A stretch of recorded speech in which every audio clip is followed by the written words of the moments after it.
Chairperson, as it stands, we've only got two members on the platform. It's yourself and Mr. Kaiso. So I don't know if you want to give it a few more minutes. Okay, let's give it a few minutes, then we'll start. Okay.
Thank you so much again. Apologies for the delay.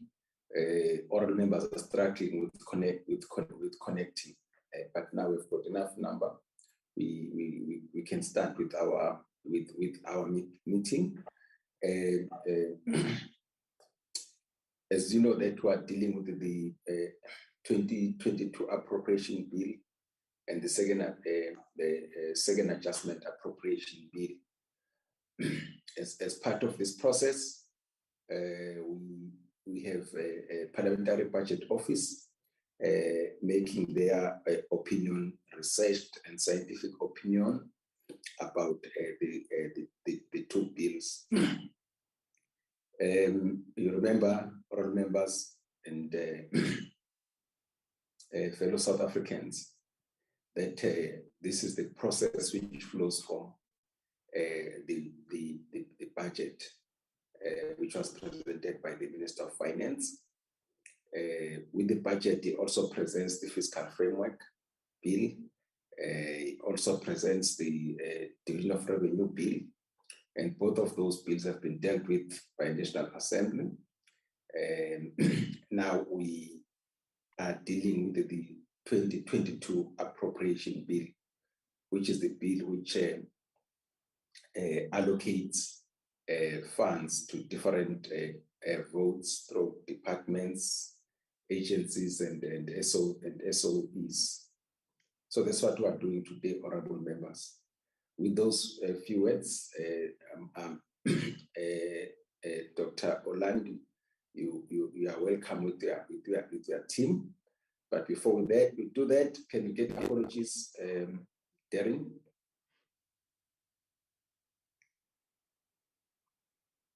Darren, apologies.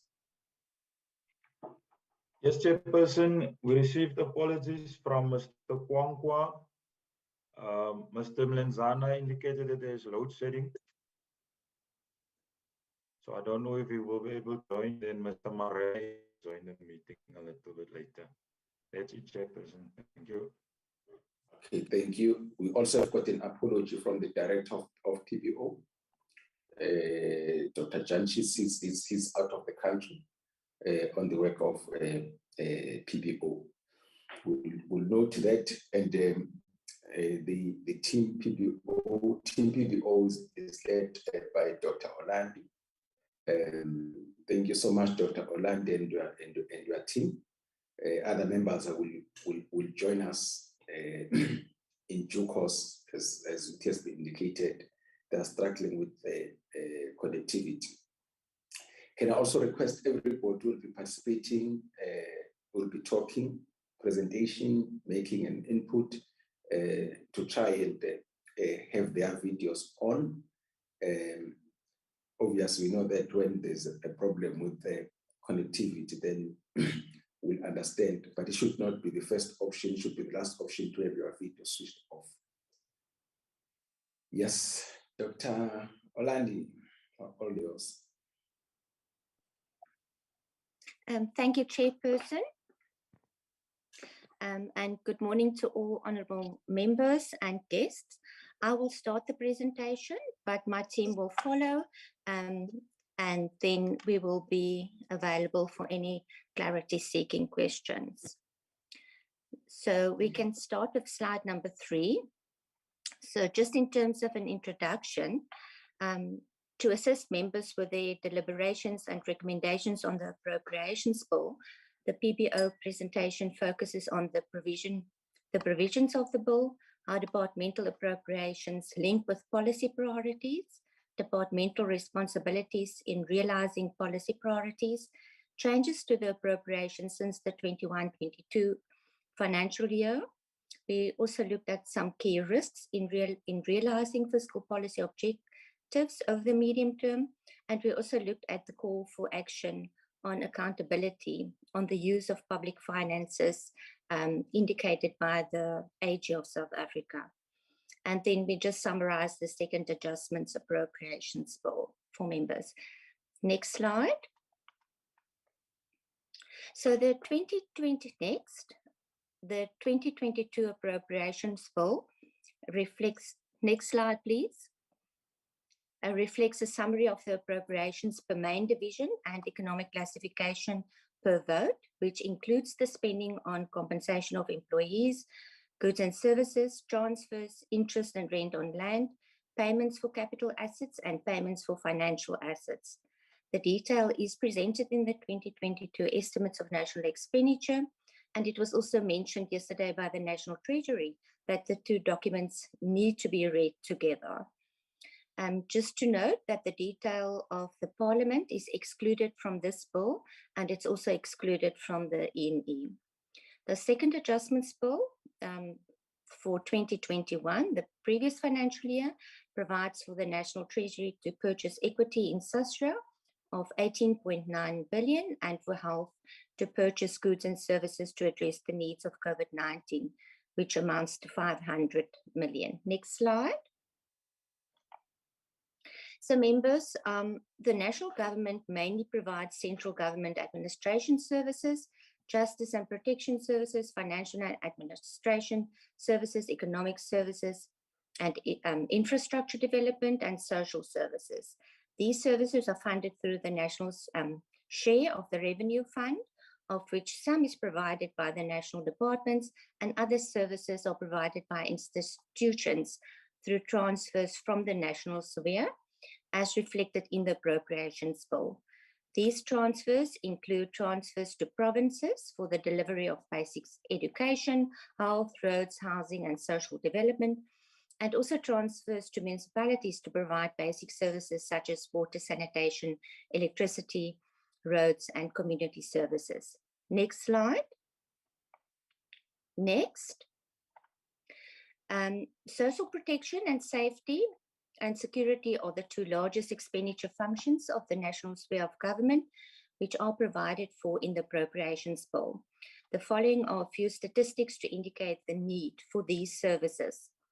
Stats South Africa estimated that by mid-2021, the population was at 60.14 million, and it was slightly higher than the previous estimation of 59.3 million.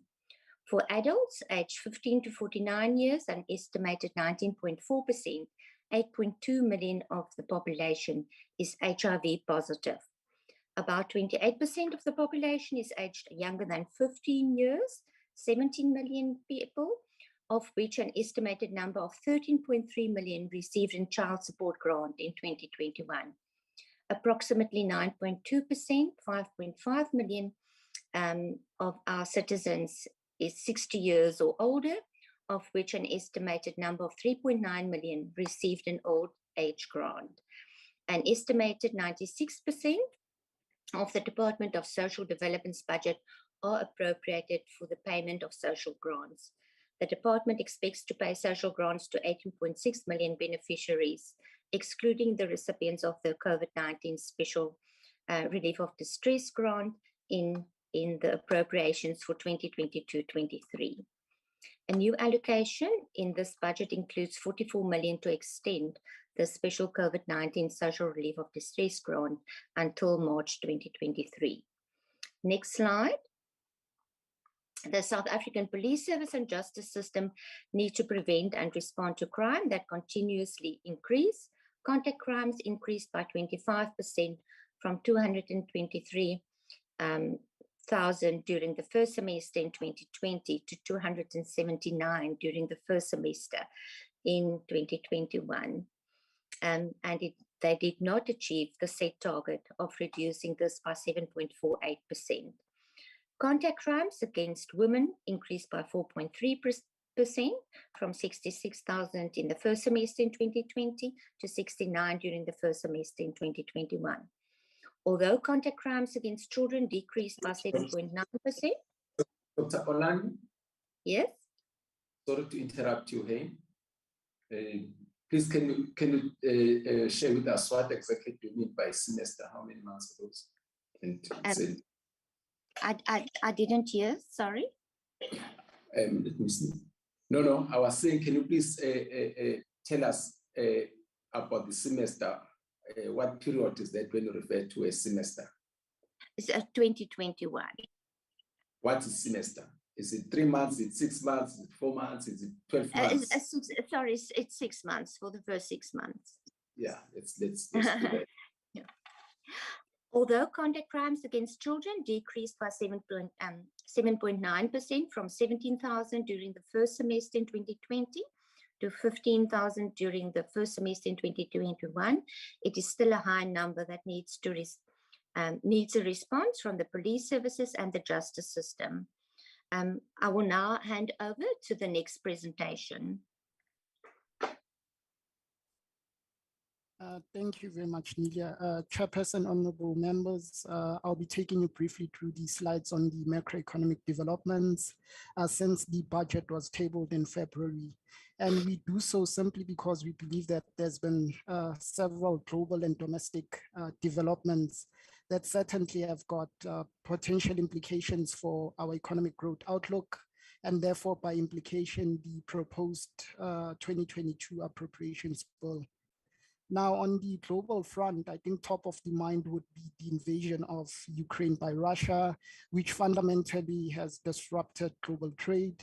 It has reduced global economic growth and has certainly caused higher inflation, especially when you look at commodities such as fuel, as well as food. In relation to food specifically, when you look at grain prices. You also have China, on the other hand, that continues to implement strict lockdown measures to curb the spread of COVID-19. With this action bound to worsen not only the economic growth outlook, but it further exacerbates these global supply chain disruptions. And this will certainly have adverse implications for small open economies such as South Africa. Now, all of this happens against a backdrop when we know that the COVID-19-induced global inflation pressures have been boiling over, and this is certainly resulting in a number of central banks across the globe aggressively increasing interest rates in response to this higher inflation. In terms of financial markets, we're also seeing a lot of volatility there with a lot of capital outflows. You would have seen that recently the rand exchange rate, which has been remarkably quite resilient, especially in the first half of 2022, also succumbing to some of these global forces. Next slide, please.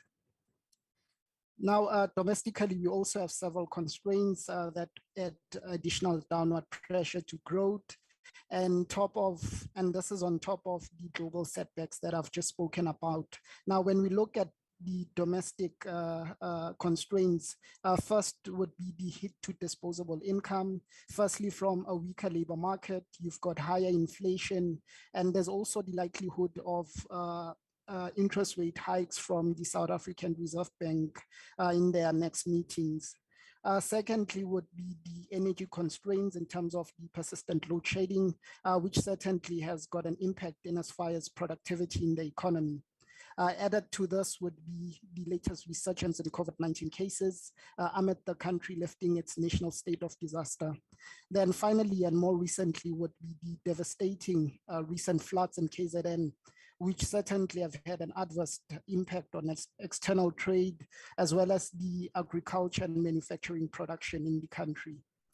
And then on a more positive note, we do know that some sectors of the South African economy, most notably the mining sector, continues to benefit from higher commodity prices.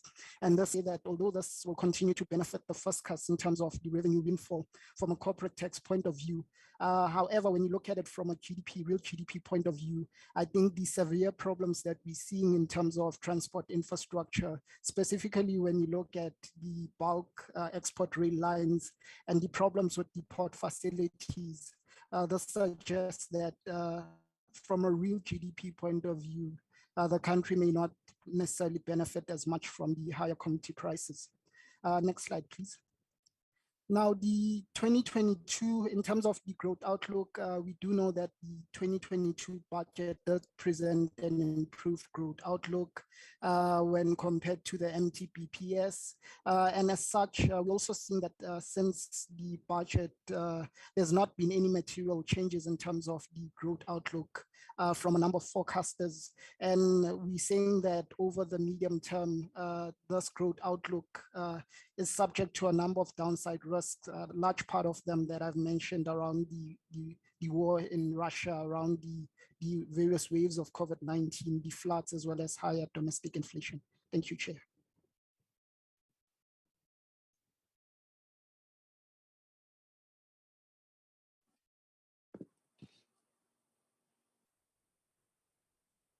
Thank you, Tsepo. Thank you, honorable members. Honorable Chairperson, I'll be taking you through the policy priorities, whereby we link the policy priorities to the budget. We specifically looking at the pronouncements made by the President during the State of the Nation address and see how those are captured in the budget, how the budget responds to such pronouncements by the President. So we took for this presentation, the economic development in terms of the budget function. We're concentrating on that, only that budget function, the economic development. So in terms of the pronouncements made by the President, he spoke about the job creation, looking at the Presidential Employment Stimulus Program. The first two phases of the program have supported over 850,000 opportunities so far. And he made the pronouncement that to encourage hiring by small businesses, government will be increasing the value and expanding the criteria for participation in the employment tax incentive. These changes to the incentive will make it easier for businesses in particular to hire young people. And the South African Youth.mobi platform for young work seekers to access opportunities and support now has more than 2.3 million young South Africans registered. And through the master plans in the steel industry, furniture, and global business services have been implemented. And through these plans, business, government, and labor are working together to increase production and create more job opportunities. So the global business services sector is on track to create 500,000 new jobs over the next few years. And the gas industry has huge potential for job creation and broader economic development. So in terms of the job creation, what we see the budget response is that over the medium term, 76 billion is allocated for job creation programs, and an additional 18.4 billion is made available for the Presidential Employment Initiative. In terms of the infrastructure, the pronouncements made by the President is that government has prioritized infrastructure projects to support economic growth and better livelihoods, especially in the energy, road, and water management. And government is introducing an innovative social infrastructure delivery mechanism to address issues that affect the delivery of school infrastructure. So how does the budget respond to that? In terms, Central receives an additional 9.9 billion for maintaining the non-toll road network. 2.1 billion is allocated for raising the Glen William Dam. The Lepelle Water Board is allocated 1.4 billion for the Olifantspoort and Ebenezer plants, and the Umgeni Water Board is allocated 813 million for the lower Umkomazi water supply scheme. Next slide, please. So the next one is the SMEs. In terms of the SMEs, a new redesigned loan guarantee scheme is being introduced to enable small businesses to bounce back from the pandemic and civil unrest.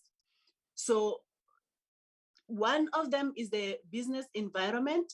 Government is working to improve small environment for companies of all sizes through the dedicated capacity in the presidency to reduce the red tape for small businesses.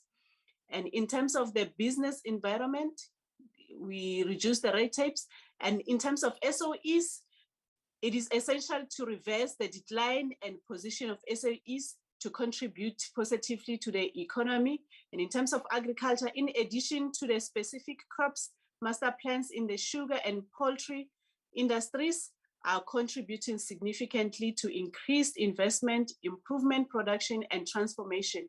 And in terms of land reform, we see that the establishment of the Agriculture and Land Reform Development Agency will be finalized this year.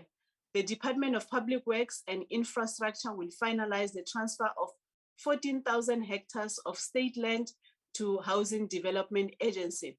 And how does the budget respond to that? A new business bounce back scheme will be launched.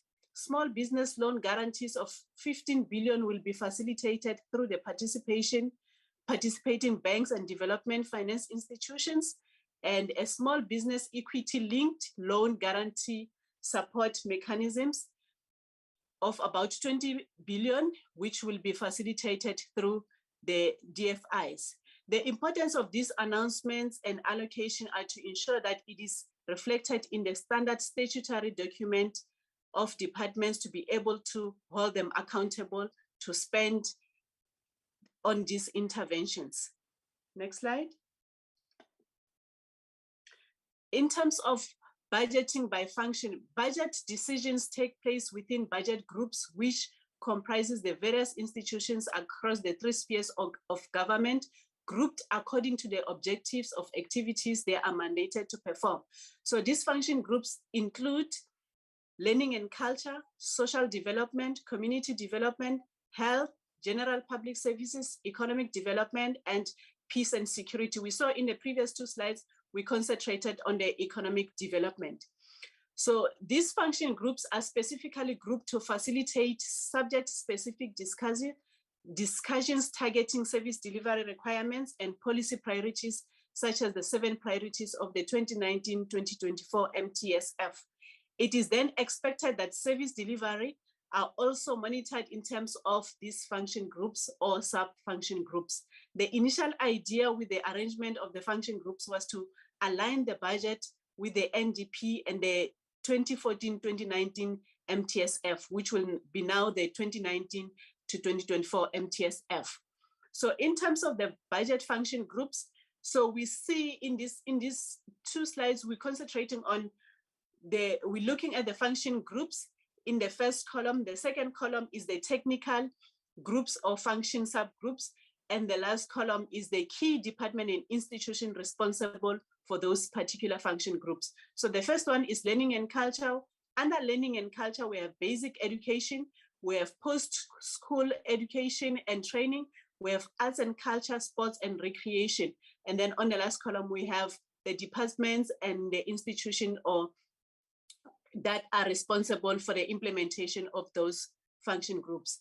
And the second function group is health, and we have under the technical group, we have health, and the Department of Health and National and Laboratory Health Services are responsible for the health function group. The third function group is social development, which we have the technical group, we have the social protection, and the last column, we have the different department and institutions responsible for the social development function groups. The fourth one is the community development, and the sub-technical function group is community development, and we have cooperative governance and other department and institutions responsible for this function group. And the next one is the general public service, which the executive and legislative organs as the technical group, and we have the presidency, government communications and information system, parliament and provincial legislatures, planning, monitoring and evaluation department being responsible for this function group. Next slide. The next one is economic development. We have as technical group, industrialization and exports. We have agriculture and research and development. We have job creation and labor affairs. We have economic regulation and infrastructure. We have innovation, science and technology, and we have the different departments responsible for those different technical groups. And the last one is peace and security, in which we have the defense and state security. We have police services, we have labor courts and prisons, we have defense and state security, we have police services, and we have on the last column the different departments which are and institutions which are responsible for this technical groups. Next slide. Thank you, Chairperson. Nelia, over to you.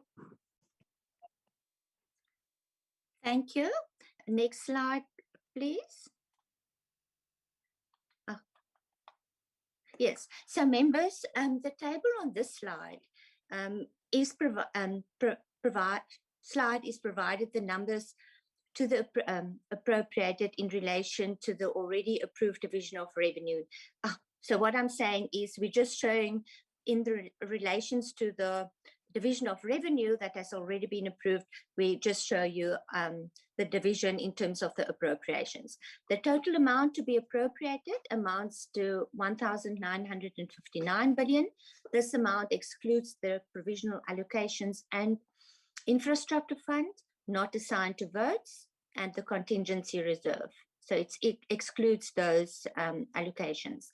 The national allocation includes the total vote appropriations, which includes all the conditional grants except for the local government equitable share. The provincial allocation only includes the provincial equitable share. The local allocation includes the local government equitable share included in the appropriations for vote 3, corporate governance in the appropriations bill. Other includes, amongst others, the fuel levy and the skills levy. Next slide. Members, the next two slides provide the appropriations by vote, including direct charges, which mainly affects the appropriation to the National Treasury and the changes since the previous financial year. So the total appropriations by vote amounts to 1,057 billion, and the direct charges amounts to 902 billion. The appropriations bill includes disaggregation per main division, except for Parliament, and the compensation of employees are specifically and exclusively appropriated in the bill. And the total increases since 2021 is 149 billion. And some of the highlights from this table, from these tables are, if you look at corporate governance, there was an increase of 10.5 billion. And then lower down in this table is higher education and training receives an increase of 14.5 billion. Next slide. Further highlights in this table is basically the social development, which receives an increase of 52.8 billion rand. Next slide.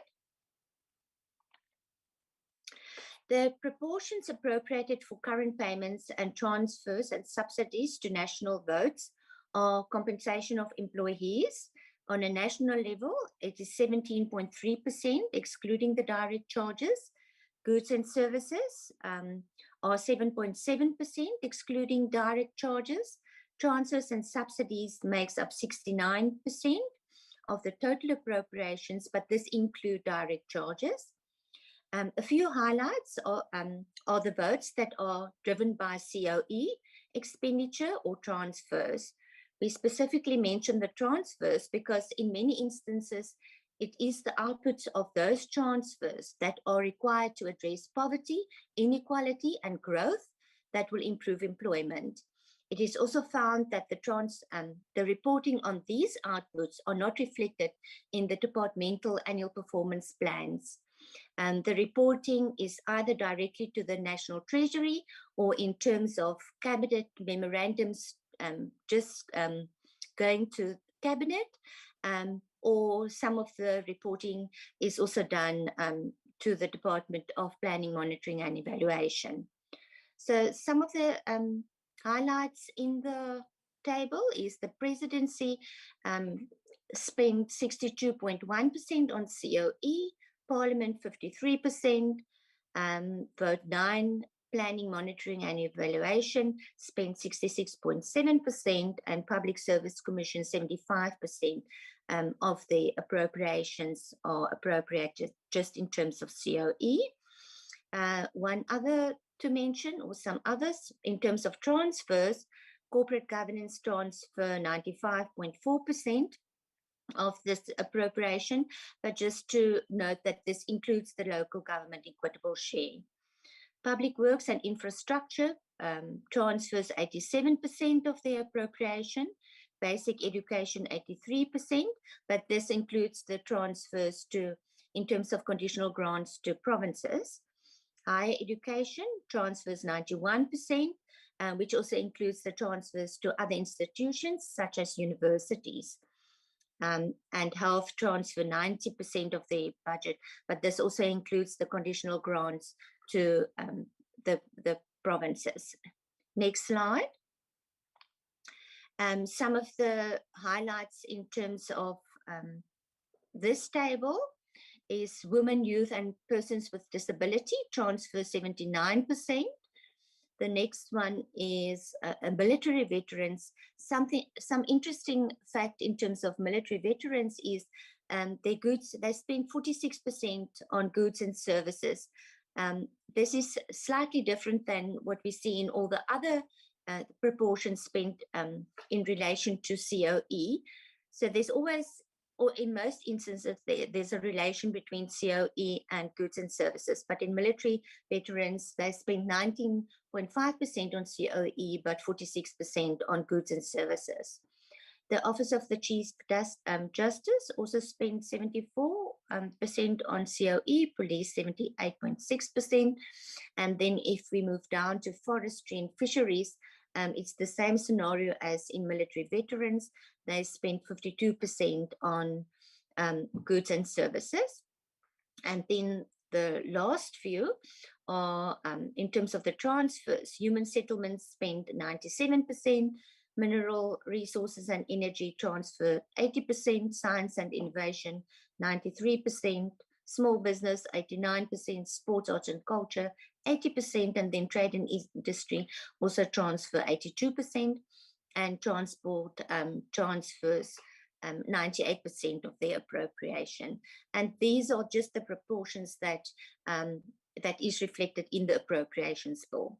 Next slide.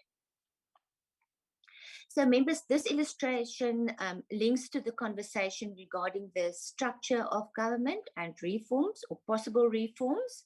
It specifically demonstrates the proportions allocated to Program 1, administration. Votes that appropriate more than 25% to administration are included in this table. And you will see the presidency is at 86%. National School of Government spent 49% on Program 1, DPME 40%, Public Service and Administration 45%, the Public Service Commission 50%. And you can also link this high administration cost to the smaller votes. Next slide.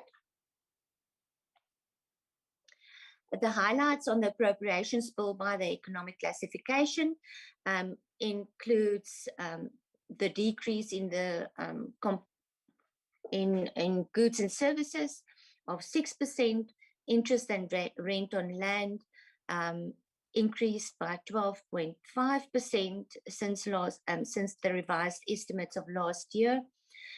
Municipalities, the transfer to municipalities increased by 11.4%. Households will receive 10% more. And then the last one is payments for financial assets that in this appropriations bill decreased by 65% since last year, the revised estimates. And these payments normally include the support for SOEs. Next slide. So in terms of the additional funding, we basically spoke about it and we've seen it. The adjustments to the main budget were made possible by an improved revenue outlook. Upward adjustments include compensation of employees, specifically for health, education, and the police force. Other increases include transfers to municipalities and households. Increases to the local government, however, does not guarantee that the needs of indigent households will be sufficiently met, especially if the systematic financial and operational challenges are not addressed. And public finance rules include that any new spending commitments, such as additional social protection, must be fully financed by tax measures or spending cuts, which basically implies that government will not borrow to fund new spending priorities. And any shortfall in revenue collection affecting expenditure will have to be absorbed within existing baselines, which means that departments will have to reprioritize within their own allocations. So just in terms of the additional funding over the medium term, which also includes the 2022 Appropriations Bill, is the additional funding to social welfare, health, education, infrastructure, peace and security, and then a few other priorities. Next slide. So I will now hand over to the next presenter. Thank you, honourable members.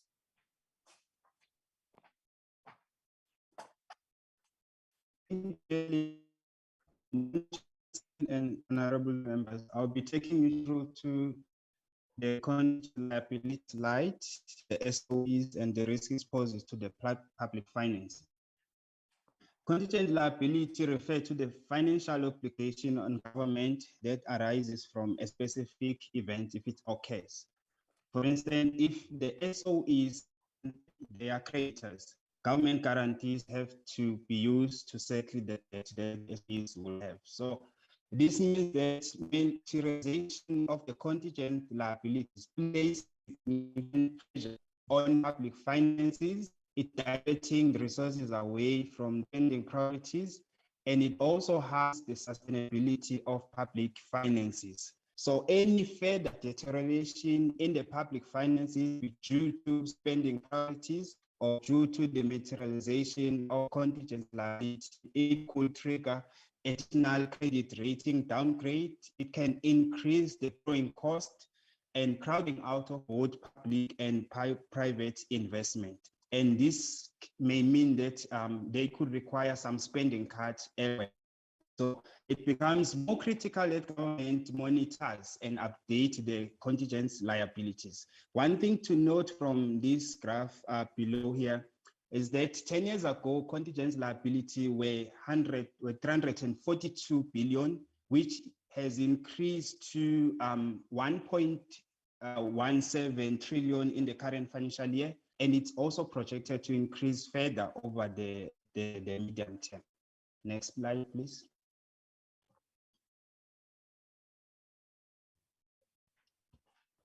This shows the composition of the contingent liabilities. It includes the guarantees to the state-owned companies, the guarantees to the independent power producers, guarantees to public-private partnership, and provision for multi-institution and other contingent liabilities. So the guarantees to SOEs and the road accident fund combined, it makes a total of 90% of the total contingent liabilities.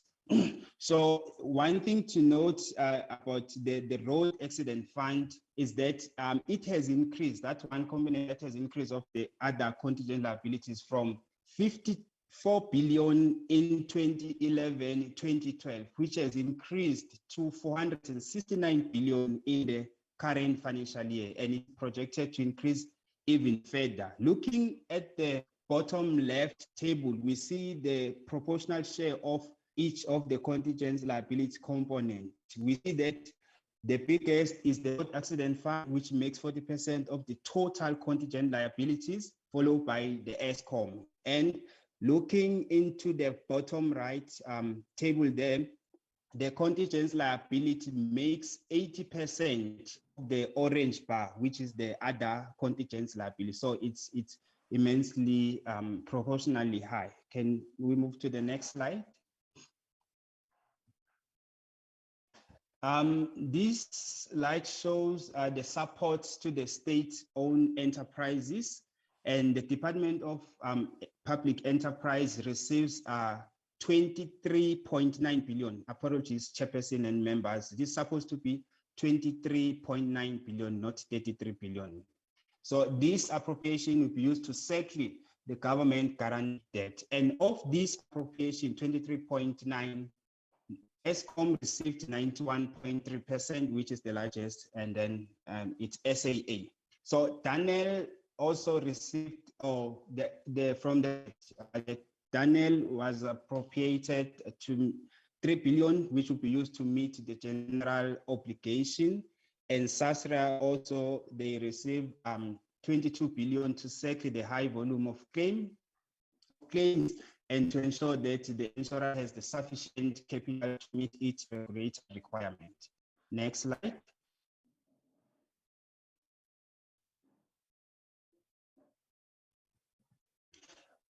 Companies listed in the Schedule 2 of the Public Finance Management Act are intended to operate as sustainable businesses that generate profits and cash flow on the strength of their own balance sheet. So these companies, they have powers to borrow, not like any public entity. So the financial position of the major state-owned companies remains under pressure. To this table below is of the own companies.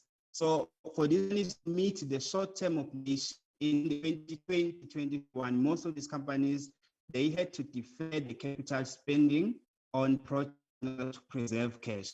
And the deferral resulted in a 6.2% decline in their consolidated asset base. So this decline in the consolidated asset base, it meant that the total liabilities, they also decreased by 11.2%, which was as a result of the government equity injection. So consequently, the higher reduction in the liability resulted in a 7.4% increase in their net value of assets. So the continuous delay and underspending on infrastructure projects, it ultimately hampers the capital investment. I'll hand over to my colleague on the next slide. Good morning, honorable members, and good morning to my team. I'll be taking us through the last couple of slides here and closing us out. So we wanted to begin here by talking about financial health, and that is not only about what is allocated, but how the money is used and how that therefore impacts future allocations. So here the AGSA has noted that high unauthorized expenditure remains a critical issue within financial health indicators for departments in terms of their sustainability. So if you look here, we see the expenditure exceeds revenue. It was about 41.74 billion in the 2020-21 year, which then leads us to ask, is the allocation enough, or is it that overspending is trending, which the AGSA has noted to say that departments are continuously overspending for the next year, which is then impacting their annual budgets themselves. Also look here that a significant number of departments have deficits. So that's about 32% of them. And of course, as you've seen the deficit number there, it's quite high. There's a number of departments with cash shortfalls. There's a number of departments with bank in overdraft and so forth. But to add to this, a total of 1.7 billion has been lost to wasteful expenditure, 64% of which was at the national government. That is a significant amount of money, which impacts service delivery. Irregular expenditure as well has increased between 2020 and 2021. It went from 166.9 billion, or rather it became 166.9 billion, which is an increase of about 50 billion. But it's also important to note why the irregular expenditure is increasing in this particular different years is because of NSFAS and non-compliance due to the loan changes, right, to the students. Next slide, please. Just to say that the key service delivery departments, and I'll note here health, education, and public works, which we all know are important, have the poorest financial health of all. 90% of unauthorized expenditure, which is about 15.65 billion, can be attributed to these departments, health, education, and public works. The AGSA some improvement in audit outcomes in the third year of this administration. But of course, we have to continuously be wary of the service delivery implications. For example, in health, medical legal claims remain significantly high, which then impacts the amounts that the department can spend on other goods and services and so forth. So these are the things to note that the GSA has called for to accelerate really the use of public finances in a way that amplifies service delivery in a positive way. So we need to be careful of the low levels of accountability among accounting officers and accounting authorities, and a significant amount of attention has to be paid to internal controls and the implementation of preventative controls. So not looking only at the end, somebody has done something wrong and punishing that, but really saying, how do we prevent it to begin with?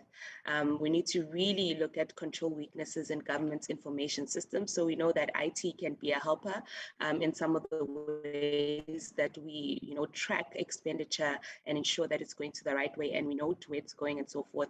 But there has been massive project failures on this end and financial loss, which need to be looked at. Poor decision making, neglect of inefficiencies. These are things that really we should be looking at to decrease fruitless and wasteful expenditure. And of course, needing to increase oversight, monitoring and assurance. This, of course, partly part of the role of the PBO itself and other entities. And of course, the lack of material compliance with legislation. So as I've noted, NSFAS and so forth are some of the things that we need to look at in terms of compliance, but also not paying creditors on time. Next slide, please. So we've already gone through this. I'll just quickly go through it as my colleagues have already covered the second adjustments appropriation bill in various aspects. As we know, we are still within the COVID time and era. So 500 million is appropriated to procure COVID-19 vaccines, which will be an ongoing or consideration for a while we are living with COVID at this point. And additionally, an amount of 18.1 billion is appropriated to purchase equity from Sasria, which has already been covered. Next slide, please. Next slide. Okay, thank you. So now just going through our summary of our presentation, just to say thank you for following through with us. And I think this is just to highlight some of the critical components. The second adjustments bill, which I've just mentioned, was the COVID expenditure and the appropriation for Sasria, but also thinking critically about whether the appropriations itself is in line with the NDP as the economic functions outline, and to remind members that the proportions of the national appropriations are compensation of employees about 17.3%, goods and services 7.7%, transfers and subsidies 69%. And next slide, please. And of course, we know that this money has been allocated because we know that there's an improved revenue outlook, and therefore there's been upward adjustments, in health, education, and police. But again, reminding us to think about, what money is allocated, how it's spent, and how that then might reproduce certain issues that we already experience. And also other increases have been made to municipalities and households in the forms of the grants, for example. And as well as we've gone through the state-owned entities, which will continue to be something we consider deeply in our budgets going forward, particularly Eskom in this current context of really ongoing blackouts, and SA8 and Sasria as well. Thank you. There were a number of questions yesterday by members with regards to Sasria, which I think were very important to consider going forward. Next slide, please.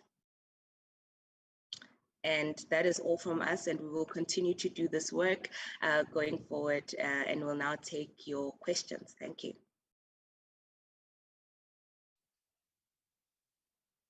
Thank you, Ms. Melane. Dr. Olani, any other addition?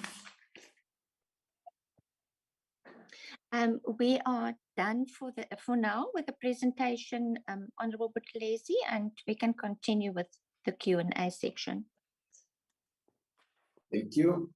Honourable members, good morning again. Can I have indications of honourable members who would like to interact with the presentations? I'm listening. Honorable Mlenzana. Come again. Lenzana. Honorable Dihale, Honorable Lenzana. Honorable members. Honorable Kaiso. Matafa. Honorable Matafa. Peters. Honorable Peters. Honorable members, any other member? Okay. Honorable members, I know we're struggling with with connectivity. Our apologies. But the communications have just asked us to try as much as we possibly can to have our videos on. But obviously, if that's going to affect your connectivity, I think you can be excused. But it shouldn't be the first option to switch off your video. It should be the last resort. Honorable Dihale, let's start with you. Thank you very much, Chairperson, and good morning to everybody. I have been going in and out of this meeting. I will request that I switch off my video, Chairperson. Can I? Please continue, Honorable Dihale. You can switch off your video and we are struggling with the connectivity. Thank you very much, Chairperson. I'll also start by apologizing if ever my question will be out of the line and not in relation with what they were presenting. I have noticed something when they were talking about the budget function, whereby social development is also included. So I've seen that they have a protection when it comes to security agency. But my worry is that, Chairperson, the officials in social development are not doing as they are supposed to do. This morning, it was all over the news that they are getting 480 every month when the ordinary citizen in South Africa, those that are qualifying are receiving their 480. They also receive their 480, while every month they are getting their salary. And the other thing that worries me is that these people are not supposed to be taken to jail. What they can do to them is to garnish them and also deduct the money that they were stealing the money. Let me put it like that. The money that they stolen can be deducted from their salary every month. So my worry is, will this department ever get the clean audit? The other thing, why are these people not qualifying to go to jail if they steal the money?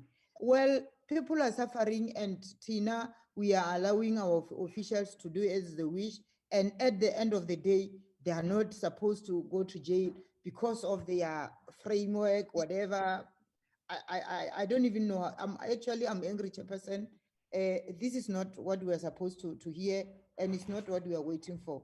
And the other thing, I forgot to thank the presenter for the presentation. Thank you very much for the presentation. Thanks, Chair. Thank you, Honorable Dihale. Honorable Mlekana, please come. Yes, thanks, Chairperson, and good morning to all. Let me also start by welcoming the presentation. At least you can see that I'm not a ghost, Chairperson, and can I switch off my video? Yeah, please. Yes. Thank you so much. Chairperson, it's just one question, but it may be elaborate. If I can ask on the cost pressures that National Treasury outlined to us, can I be assisted, Chairperson, in terms of one,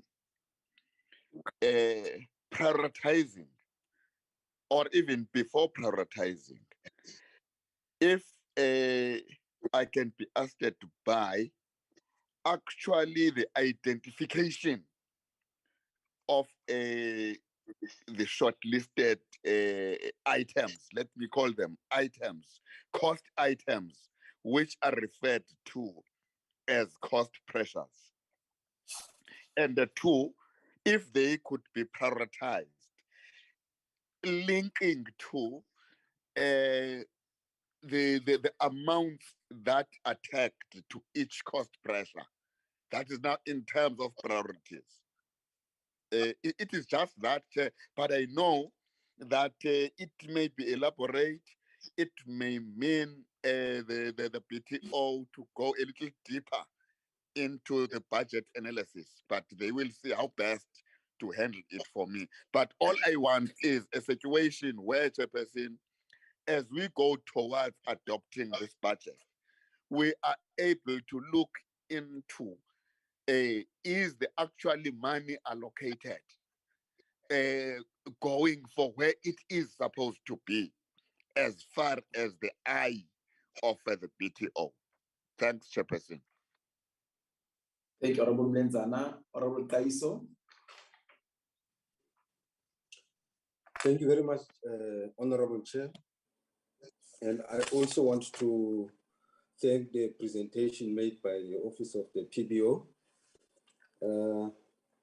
So my question, mine, Chair, is just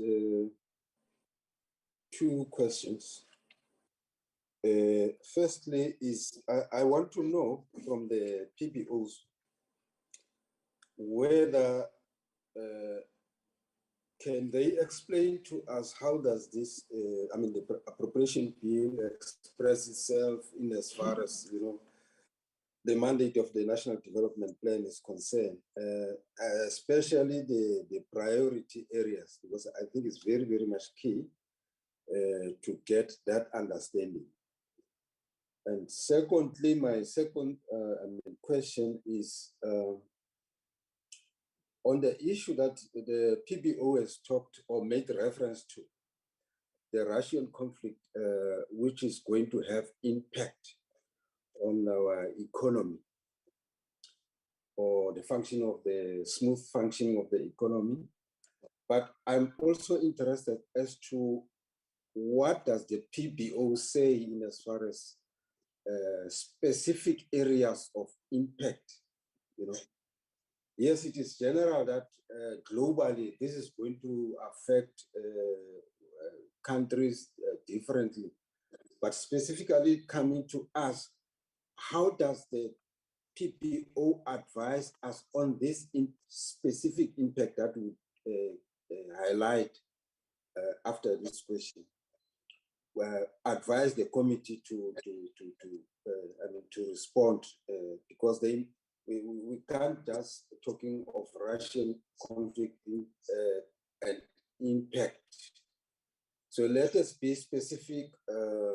Which area, in as far as the macroeconomy is concerned or service deliveries is concerned, are going to be affected, and how should there be what kind of a response is needed in as far as that is concerned.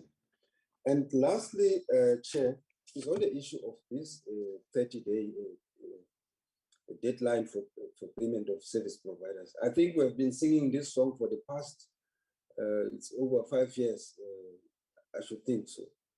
So if something does not work, it means there has to be a new way to make it at least work.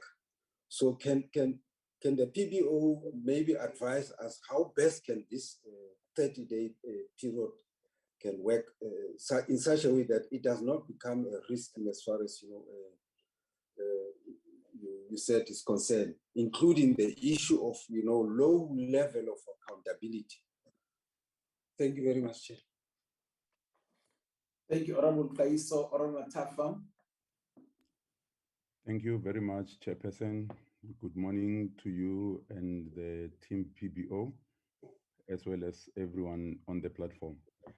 Chair, maybe let me start by wishing or sharing my sincere condolences to the family of the former MP Goldridge Gadi and the entire EFF family for their loss. And I also wish to welcome the presentation that has been made. It is really assisting in order for us to be able to deliberate further on the topic at hand. I just have a few questions, Chair. Maybe the first one is just a broad one, where if maybe to find out from the PBO, if whether in their view, if these allocations are in line with the NDP priorities, as well as the broader agenda of building a developmental state. And the second one, Chair, it's on the issue that Honorable Kaiso is raising about the payment of suppliers within 30 days or the non-payment, so to speak. My question would be, would in the view of the PBO, would they say that these allocations are reflective of all other concerns that this committee has been putting forward, starting with that one particular issue? There are issues of the bucket toilets in schools, pit latrines that becomes a hazard for our learners and teachers alike, the slow progress in land distribution and matters like those. Can we safely say that these allocations are responsive to those issues that the committee has been lamenting for years and years and years on end? And I'm raising this, Chair, just to also have a sense if whether the allocations are also in line or in response to past performance by departments. When you look at slide 12, the presentation mentions the good contribution to the revenue fund from higher than expected commodity prices.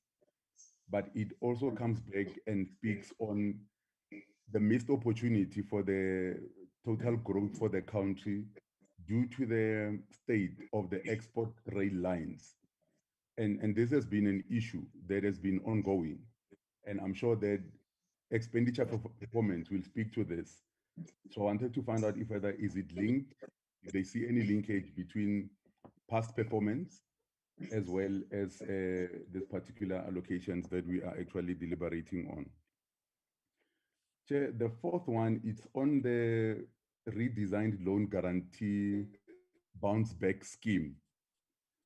Can the PBO maybe, if they have identified any, just indicate for us how different is this scheme going to be from the failed 200 billion loan guarantee scheme, which, according to many constituencies that we engage with, left all African-owned companies, but benefited those companies that are in wide hands. And for me, Chair, it does not help that we seem to be busy, but there are no results. And establishing a scheme after another, when we have not yet identified what are the setbacks that would have led to the previous one failing, for me, is just busy without expecting any outcome. So my interest there is to know how different, if any way, of this scheme compared to the previous one. The last two, Chair, is on the current payments and transfer subsidies, where it is stated that we are sitting at 17.3% of the total allocation. My question would be, has there been any comparison done with other like countries, particularly in the African continent, in terms of their percentage of compensation of employees vis-a-vis the total allocation, and how do we stand as a country? The last one, Chair, is on the police allocation. And I think it's Dr. Holandi who mentioned that there's normally a correlation between compensation of employees and goods and services spent. With the police, we have a compensation of employees at 78% and goods and services at 16%. My question would be, is there any correlation with between these two figures with the rising levels of crime and morale of police officers? The view in the streets is that the morale of police officers is low, and there's a growing perception that criminals would say that in South Africa, the only way you will end up in jail is when you are caught red-handed. But if the police do not catch you in the act, they will never be able to pin anything on you because the capacity to investigate, prosecute, and convict it's very low. So I'm just interested in finding out if the 16% is sufficient for the kind of mandate that the police services is carrying for the residents of the Republic. I will pause there, Chair. Thank you very much for the opportunity to participate in the discussion. Thank you, Oral Matafa. Oral Peters, please come.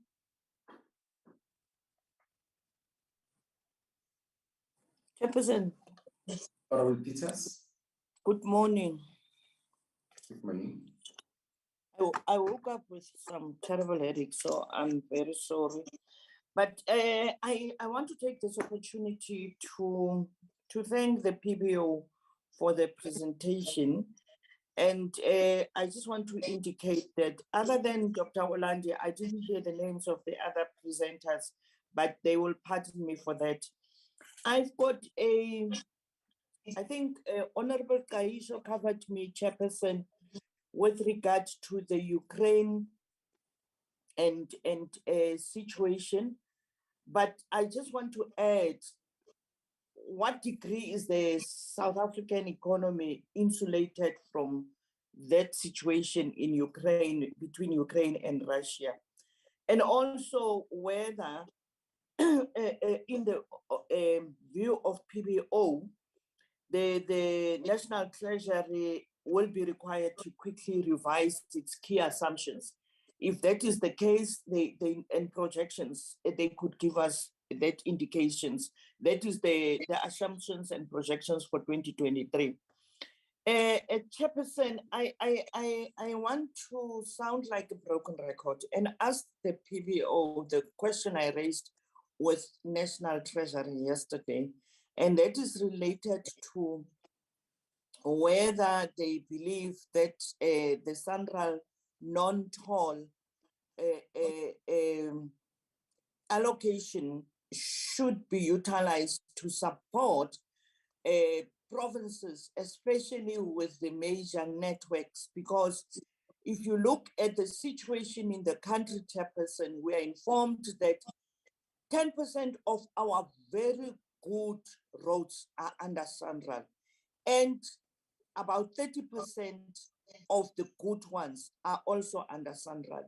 South Africa, during the time of President Mandela's tenure as the first Black president and president of the African National Congress, established this agency, which is seen globally as doing very well in terms of road construction.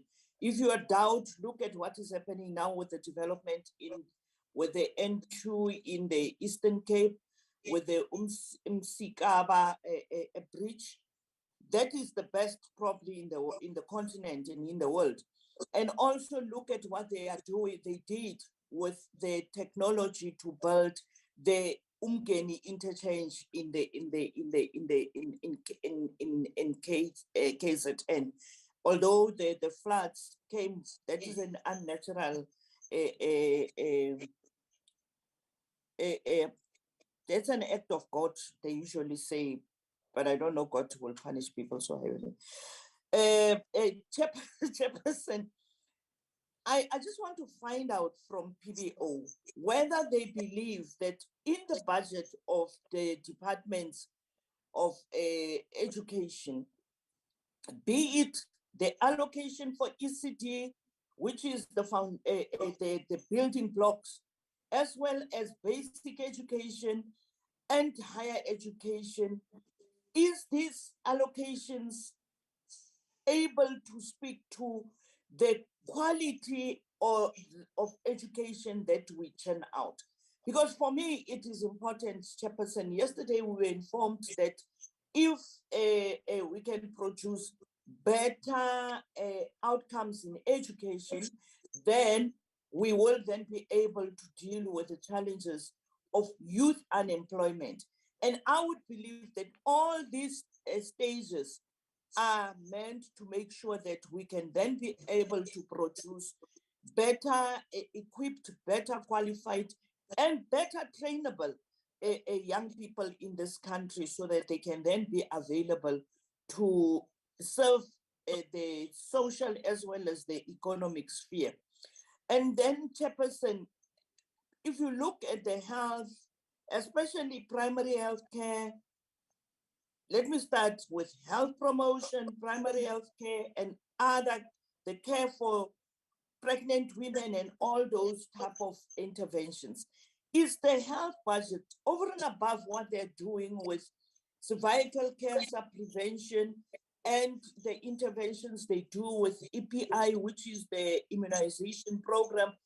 I believe that the other thing that needs to be investigated is whether our interventions in health are able to produce, like President Kgalema Motlanthe once said, people with robust bodies that can withstand disease.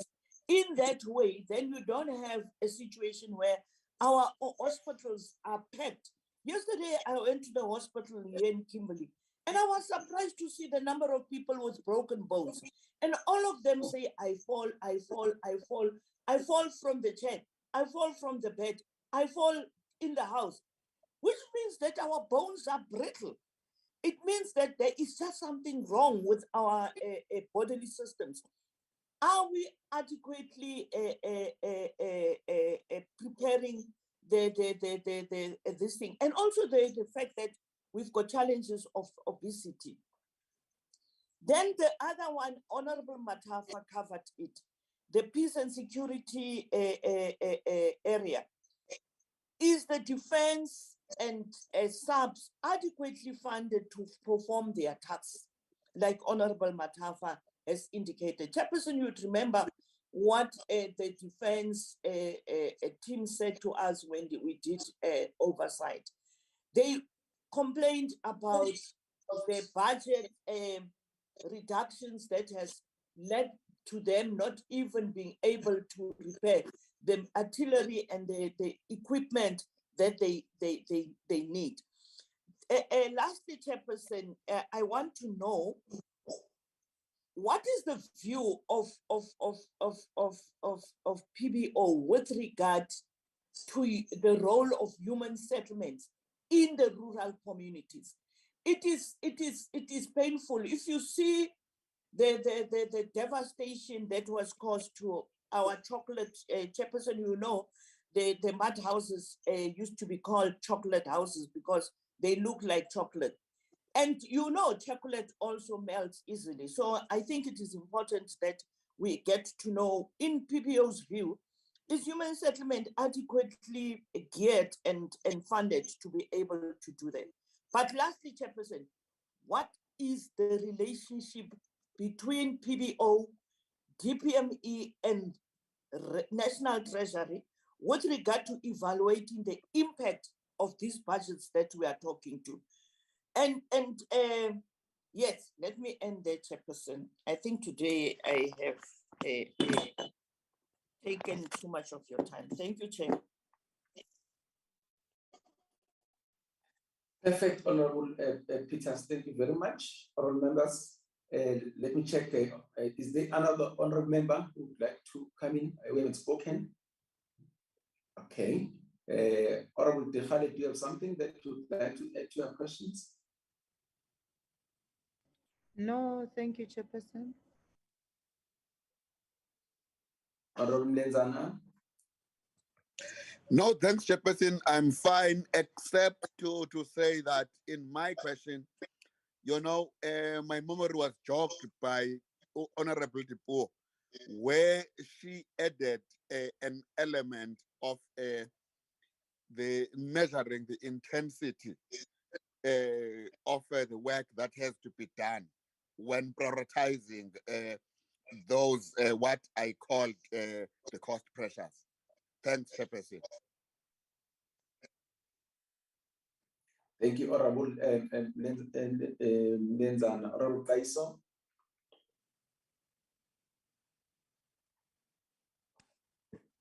Yes, Chair. Maybe just one question more. Is we talk about during the presentation, the area or the issue of infrastructure development is also, surfaced very well. And then the issue of state-owned enterprises or state-owned companies, their performance also has reflected during the presentation. Now, I want to take the two issues because I think they are also related, the issue of, infrastructure development and as well as some state-owned enterprise, because their performance is largely, has a way that affect the infrastructure development. Now, in the light of this poor performance of these entities, how does the PBO foresee a situation where now infrastructure development would, be fast-tracked? Yes, that is the question. Thank you, Honorable Kaiso. Honorable Tafa, do you have any addition? Yeah, thank you, Chair. Just one on the issue of the policy stance by National Treasury of fiscal consolidation, where we are actually prioritizing budget cuts as well as prioritization. Is it possible that this position can be maintained by Treasury without risking the issue of deteriorating capacity in line departments? And we are raising on this one, Chair, because there is an expected surplus by 2023.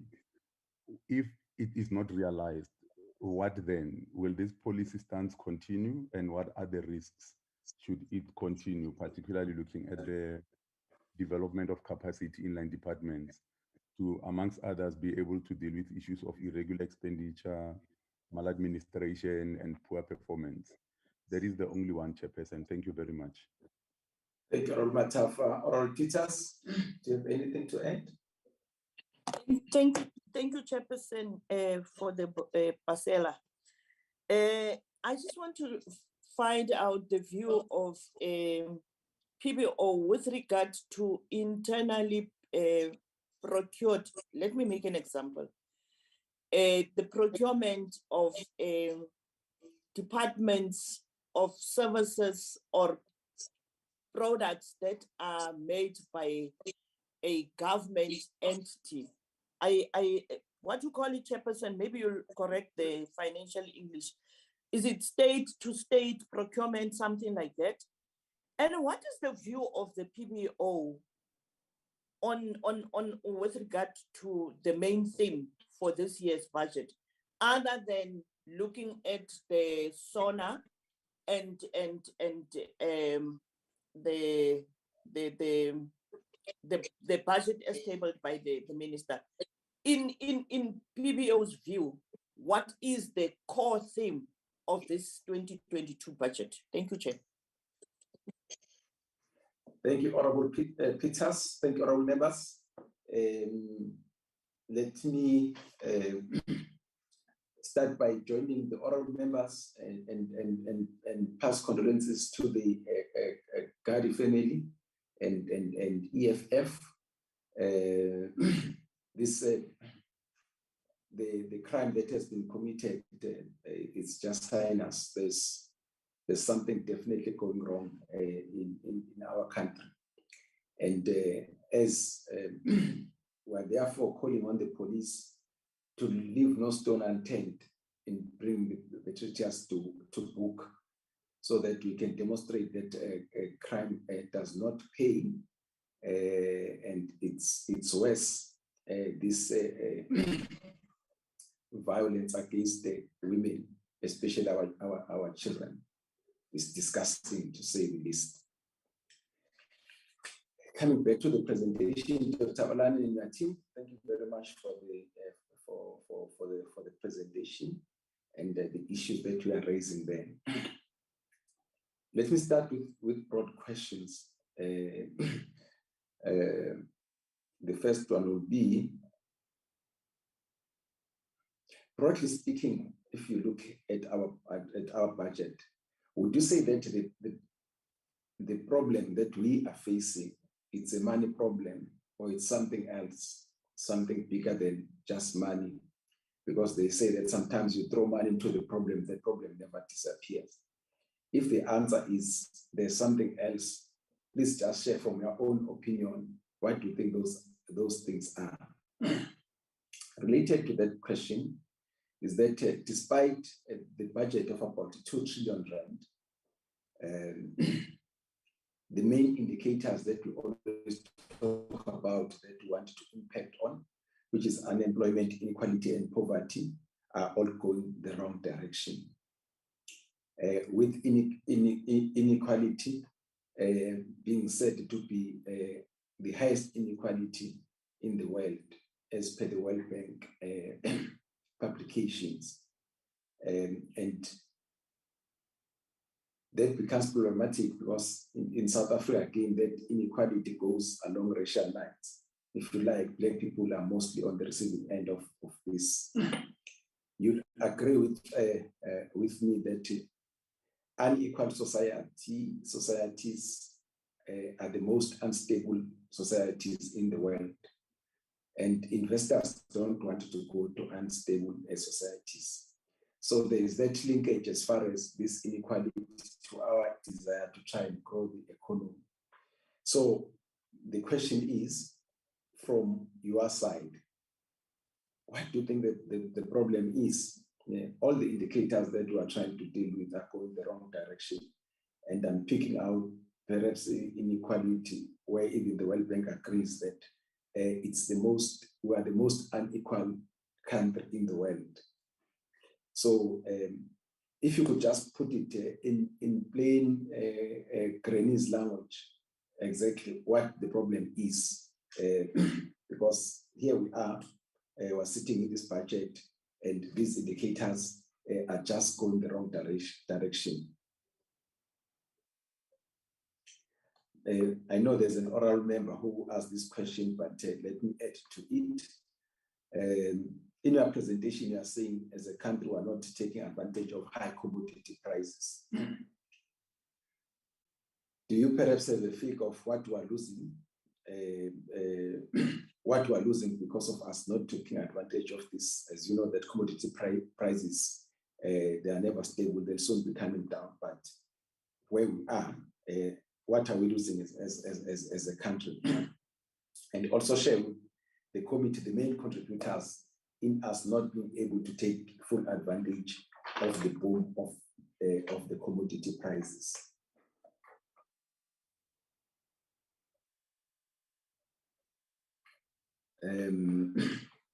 You say in your presentation that in what you are presenting, the bill does not, it excludes the detail of Parliament. Can you say more onto that, and perhaps do you know why is that being excluded?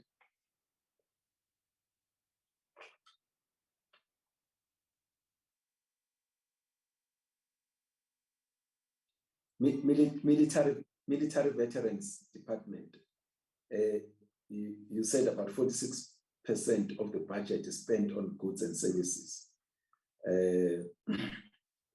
My question is, what is the main function of this department?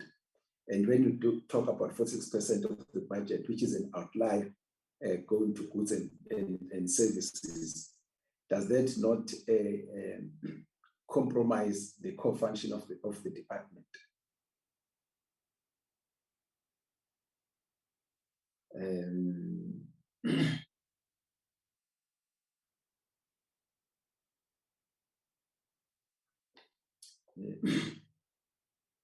Then we talk about the guarantees that the budget are working. I think we're talking about the risk, if I'm not mistaken. But I was just saying, what are the guarantees when it comes to IPPs and triple P and triple P? Next question. Is it prudent financially, for instance, if you take Denel and then you you just recapitalize the land to, for instance, take care of debts which are maturing. Is it prudent? Because it means the following year again, you'll find yourself in a similar situation, because that doesn't enhance the capacity of a company like Denen. What's your comment? Ms. Sibeko, when you were making reference to the 18.1 billion rand to SASRA, you spoke about buying equity. Do you want to revisit that? Because my understanding is that already SASRA is 100% owned by government. Is it not perhaps the recapitalization by a shareholder of SASRA then, rather than buying equity? Those would be my questions. Dr. Orlandi, back to you. You answer all the questions, and you'll only return the meeting back to us once you have finished with your team. So back to you. Thank you. Thank you, Honourable Chairperson. I will start, but just also to indicate, we've got a lot of questions in terms of sector-specific questions, and we might not be able to answer those specific questions. And if needed, one can do analysis, budget analysis on those specific sectors. But I will start, and then I'll hand over to Siraj Mohammed, and then our other presenters can also come in after Siraj. Just in terms of the budget functions and the social development, and the first question about the staff that also receives grants, I think that links with what the AG finding was also in terms of the internal controls. So in terms of just normal reporting, it's not possible to be able to pick that up, but perhaps the internal controls and some more recommendations from the AG can be followed up in terms of that. In terms of the cost pressures, yesterday we learned from the National Treasury that they've done more than 200 reviews. I'm convinced that those reviews will reveal what kind of cost pressures there are, what kind of programs are not working or not effective or not efficient, and what other programs might be able to assist in terms of performance of these departments that they've done the reviews on. Definitely, Honourable Malenzena, much more deeper analysis is identified in terms of cost pressures and specific items. I've done a few analysis in terms of the total appropriations just to identify specific items, because there was some discussion in Parliament specifically in terms of what we spend on entertainment or flights, for example, and I did some analysis on that, but I didn't present it today, otherwise the presentation might have been too long, but we can do some specific analysis on specific items in terms of the total appropriations bill. In terms of if the budget expresses the requirements of the NDP and the medium-term strategic framework.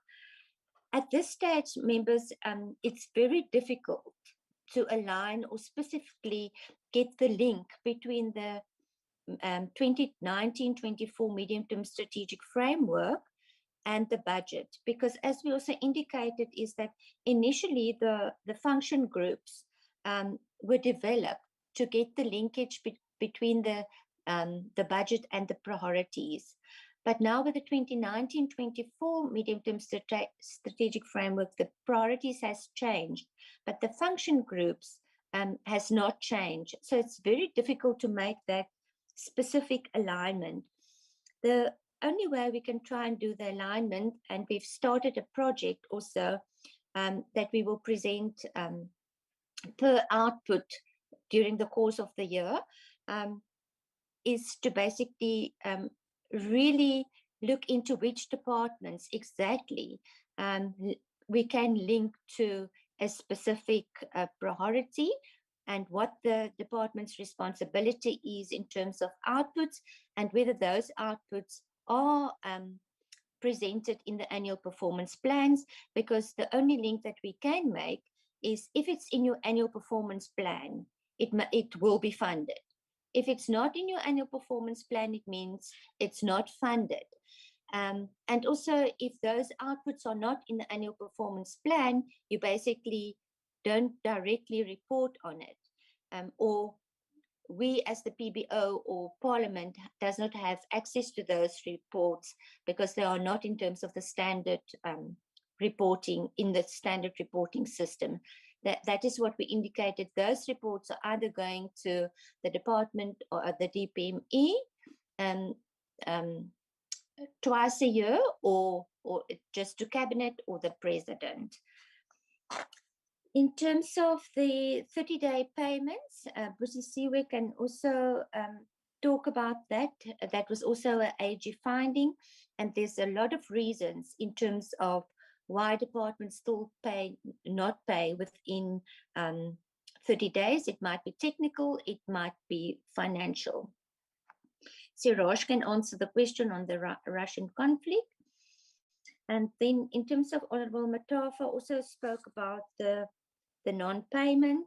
And in terms of the infrastructure development, I noticed on your program, you will also have a meeting or a hearing with Department of Public Works and Infrastructure.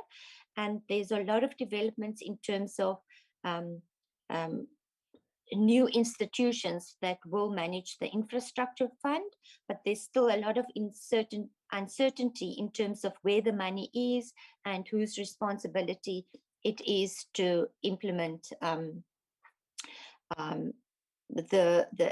or spend the infrastructure fund and the projects linked to those funds. Loan guarantees, current payments. We haven't done analysis in terms of the proportions, and I also don't know if there is a standard in terms of the proportion spent on COE and goods and services, because each and every sector or each and every department is basically different. You can't really make a standard call, but as I said, normally if you do the analysis, it's normally there is a correlation between COE and goods and services. Specifically on the police, members, I don't have the answer in terms of how we can address the low morale. There might be a lot of uncertainties because they are also restructuring in the police service. And also the capacity,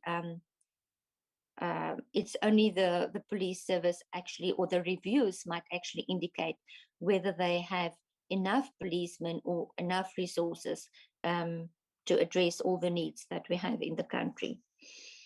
In terms of the Ukraine, Sunrow and the toll, I can't answer those specific questions at this stage. In terms of the quality education, there has been done such a lot of research on the skills requirements, but we don't really see that the requirements or the change in the different programs or courses provided by universities and TVET colleges has been changed. So we still need to make a lot of changes to address the skills requirements that we need in the country. I have looked at some of the outputs or the targets set in terms of these things. They have been changed, but we don't achieve those targets. In many instances in the education, we don't, especially when we look at the targets that we've set for maths and science, we don't achieve those targets. perhaps one should also look at other policies, basically to address that. There was one suggestion by the DPME, basically to look at the teachers, or more support for teachers that, or educators in terms of maths and science, how to train more of those. Adequate funding for peace and security. We don't know what will be adequate. Perhaps the reviews will also show, give us more insight into that. Our view on human settlements. Human settlements they do have a mandate, but they also transfer their budgets, and then we might also look at what the reporting system or the monitoring and evaluation system they have in terms of following up on the projects that are implemented by either the provincial government or the local government. And it's also funded mainly by conditional grants. So again, the monitoring of the conditional grants will be important in terms of human settlements. Our relationship with the National Treasury and DPME, in terms of monitoring, we do have a relationship with the DPME. DPME do share some of the documents with us. In terms of the National Treasury normally provides us with a lot of information in terms of the data. If we need data to do our analysis, we do liaise with the National Treasury. In terms of fiscal consolidation, Siraj can answer that.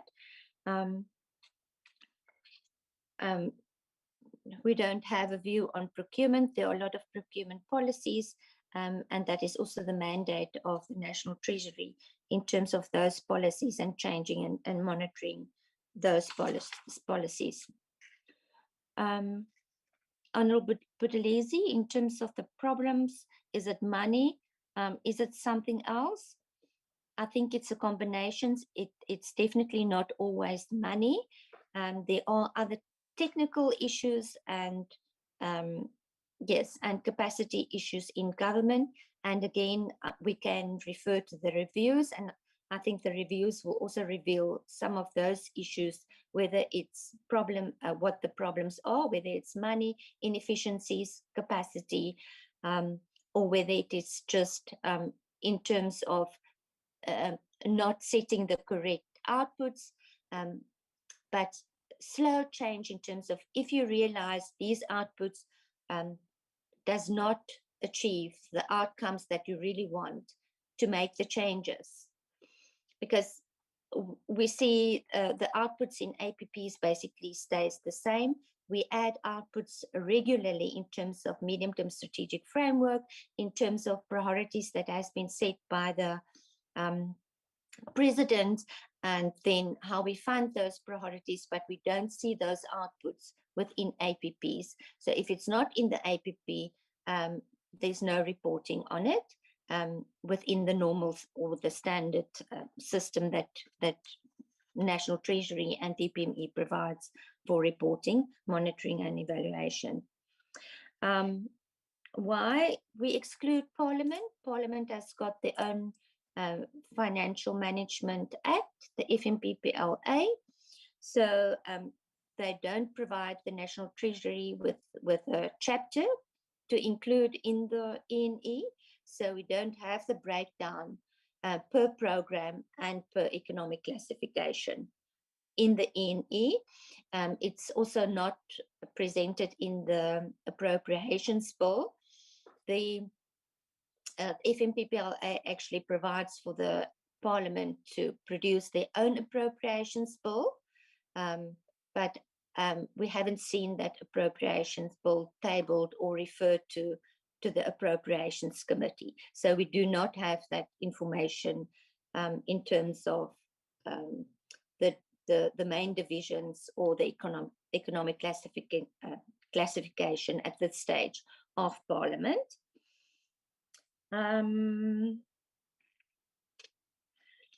military veterans, I'm trying quickly to see the mandate, but we can answer you on the military veterans.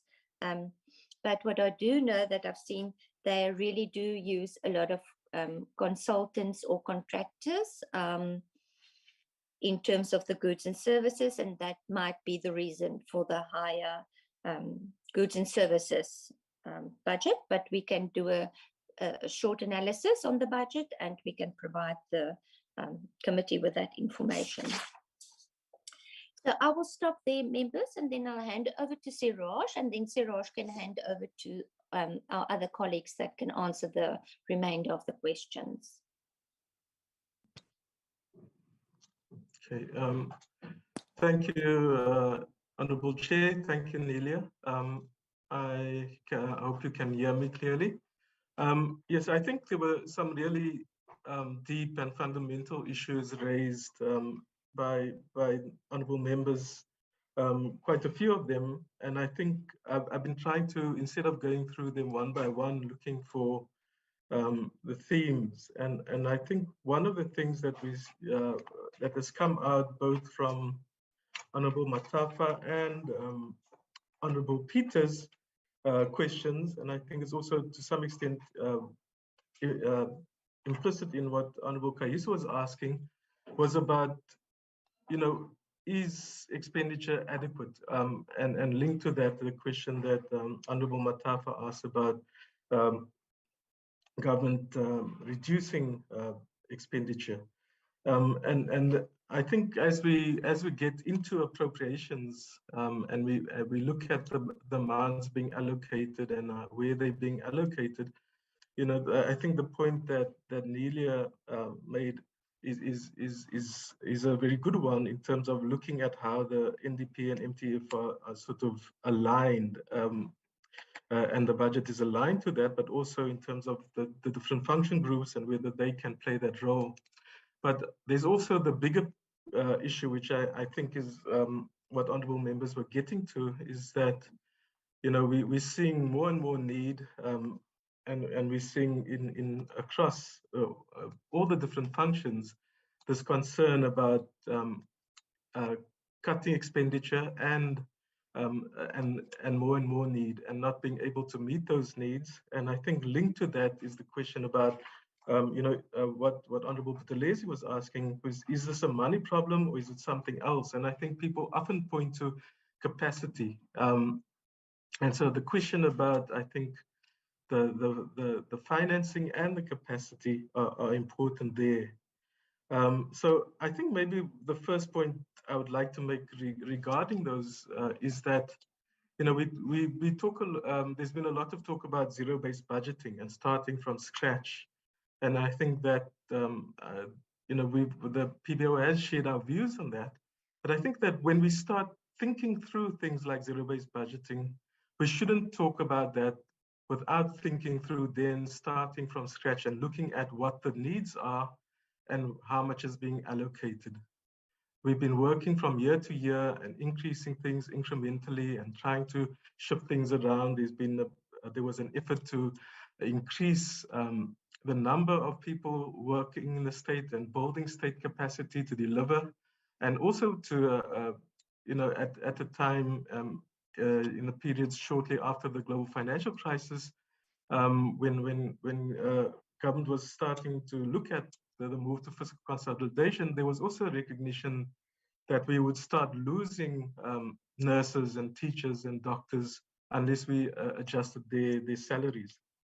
And so this issue of, are we spending enough and what kind of capacity we have, and linked to then the approach of being taken in terms of fiscal consolidation, and then linking cost of employment and trying to freeze or reduce the size of cost of employment is very much linked to that notion of, are we being effective and do we have the capacity? And I think one of the problems we may be seeing is that in trying to now slow down the increases in cost of expenditure, which we realized we needed for better service delivery and to provide the kind of capacitation of a state to play its developmental role and deliver on providing for people's basic needs, we sort of are now reversing some of that. And we may be losing some of the expertise and also the capacity and institutional memory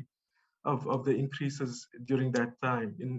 I think a few years ago when we presented on the issue of wage freezes and cost of employment, we also raised the issue of that, during that mid-2010s period, 2013, 14, 15, that the general government was one of the major employers of high-skilled people. And that was seen, I think, as a really necessary part of building capacity and state capacity. And now we may be actually then trying to look at reducing that capacity.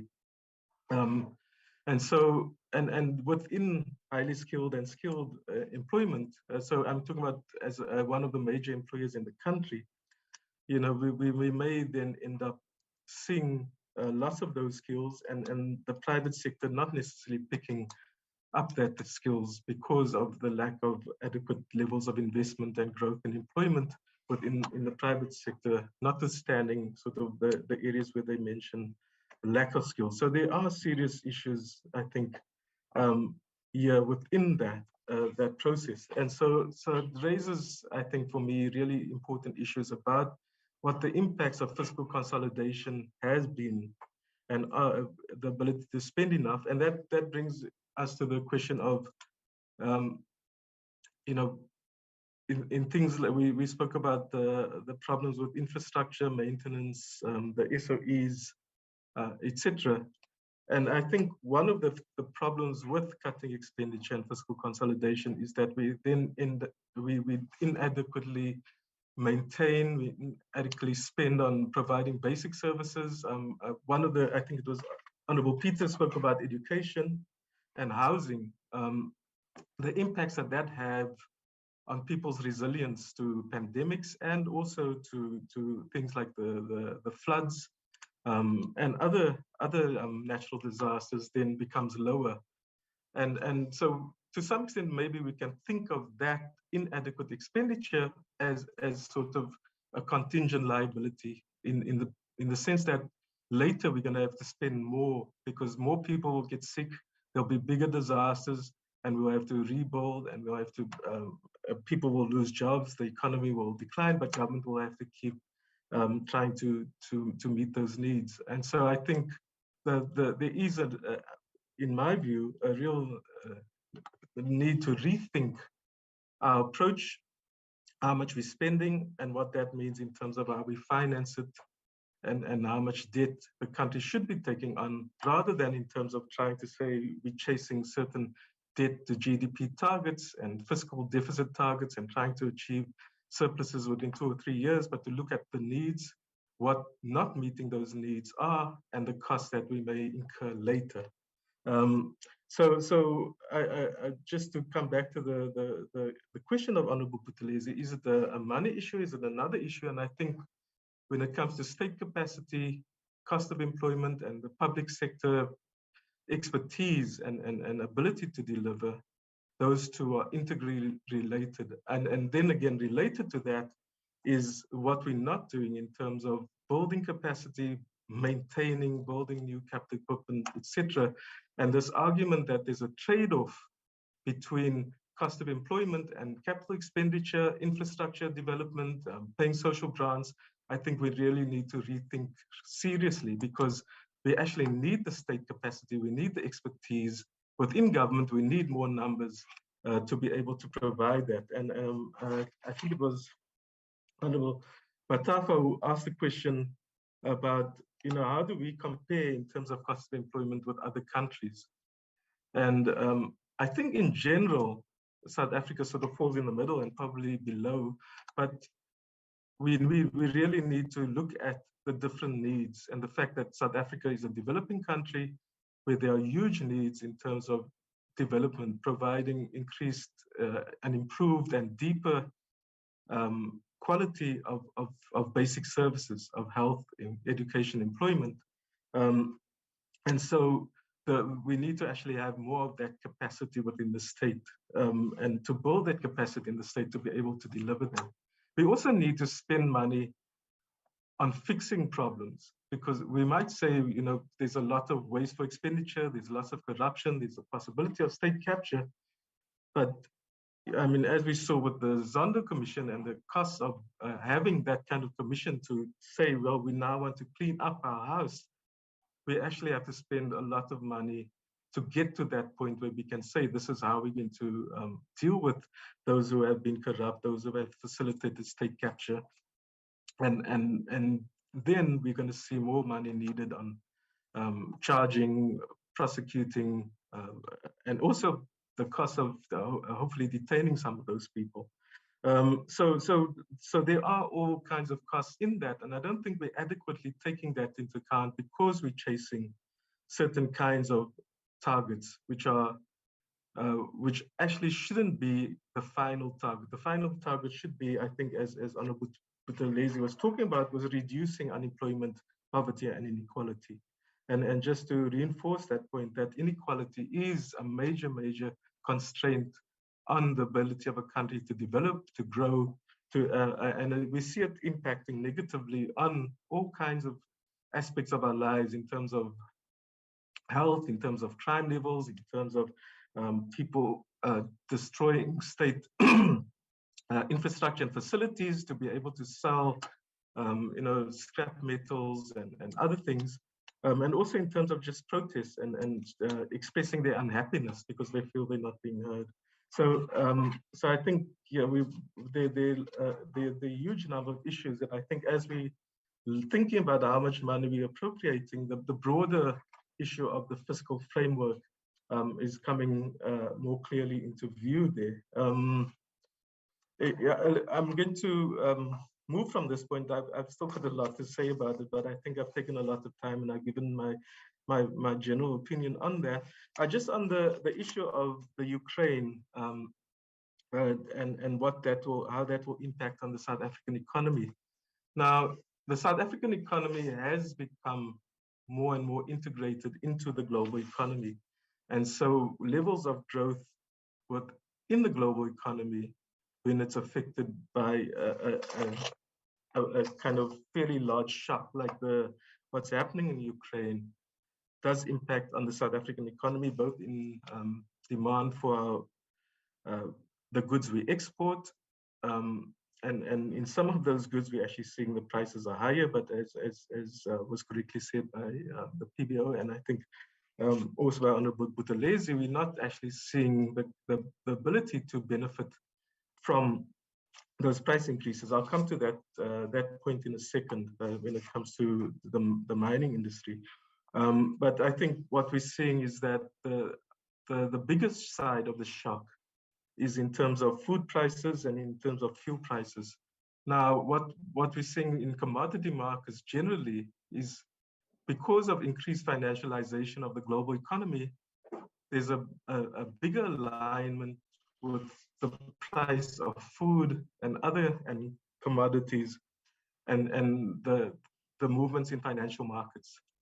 And so even if we are not a big importer and we don't rely on wheat and other things, other grains and even imports directly of oil and petroleum products from the Ukraine and Russia, we are affected by by that alignment within forward markets with the prices of futures, the future prices allocated for maize and oil and all those things.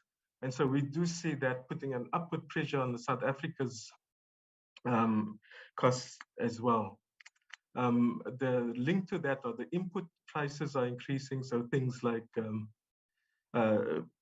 chemicals for fertilizers, chemicals for other products, etc. So we are seeing, and then my colleague spoke about the supply side inflation.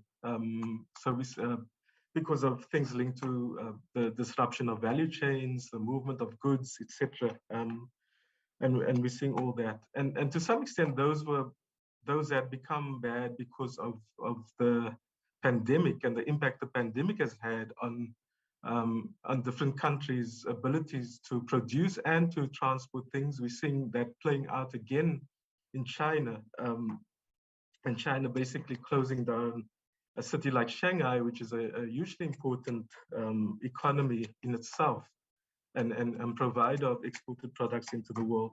So we are going to see all those impacting on us. And I think the question that that Honorable Peters asked is, does that mean that Treasury needs to change the assumptions as they do their forecasts and projections? And I think in terms of their models and the global prices for oil and food, I would assume that they've already started doing that. We haven't seen the latest forecast. The numbers that are coming out from the IMF and World Bank are sort of mentioning lower global GDP growth and looking at different regions, but we're not seeing that impact as much on Sub-Saharan Africa and South Africa. But I think as more and more work is done on the projections, not only from National Treasury, but from the UN agencies, the World Bank, the IMF, and also the Reserve Bank, I think we'd see some more changes coming forward. Now, just linked to the Ukrainian war and the impact, the PBO in the past few presentations has been warning about the way in which we think about risks and risks to the fiscal framework in particular, but generally risks to the economy, and saying that we need to be taking into account increased geopolitical issues. I mean, we haven't spoken about, in the last 2 years or so, there have been 5 coups in African countries. So fairly on our doorstep, in a sense, we're seeing increased geopolitical issues, more conflict. We saw within Ethiopia recently, hopefully that is settling down now, but we saw the possibility of very big changes there linked to internal strife. So things like geopolitical risks, the changes linked to climate change, fires, flooding, droughts, things, and as Honorable Buthelezi was talking about, inequality and the growing social disruptions and internal disruptions linked to inequality within countries are all risks that we need to take more seriously and to sort of factor into our thinking about this economy.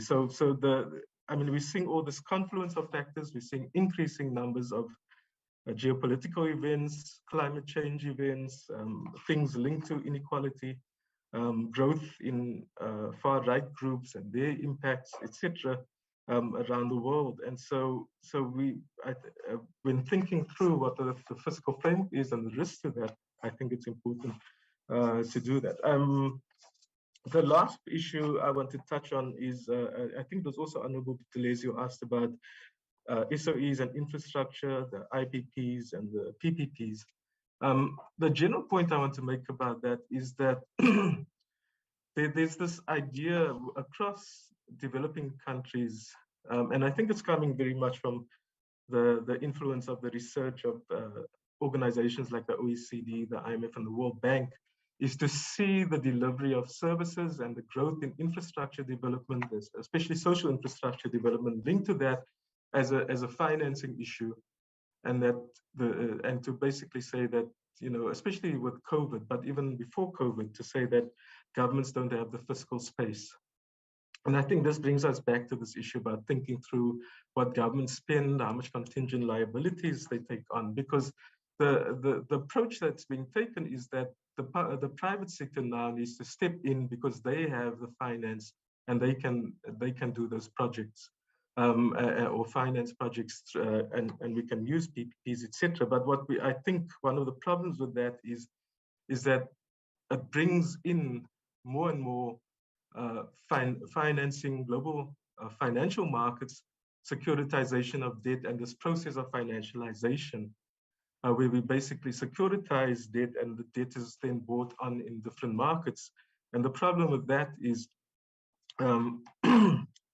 that the requirements of those people who are buying the debt and the agencies that are organizing the provision of the debt is that they require the PPPs to get government to provide them with increasing reduction of potential risks, including minimum revenue agreements, provisions of different kinds of services, etc.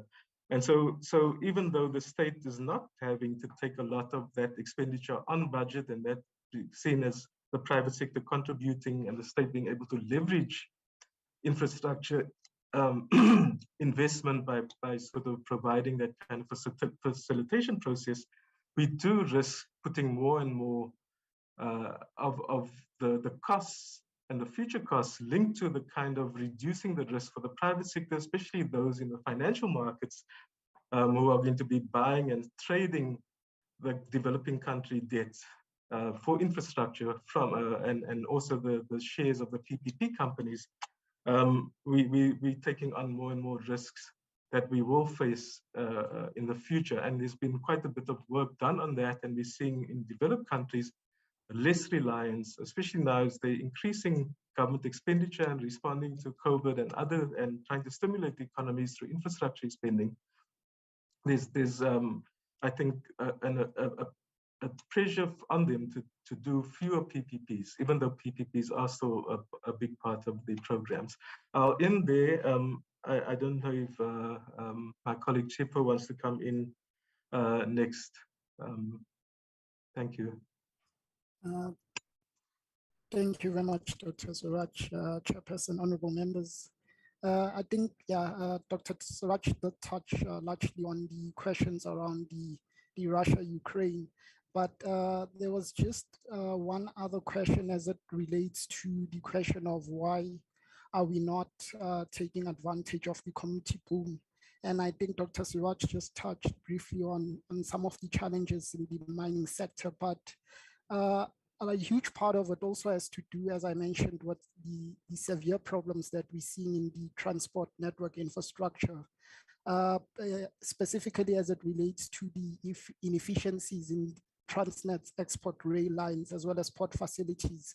So as a result, from a current account point of view, what we're currently seeing is that the country is certainly benefiting from an exports values point of view, given the high prices of coal, of our PGMs.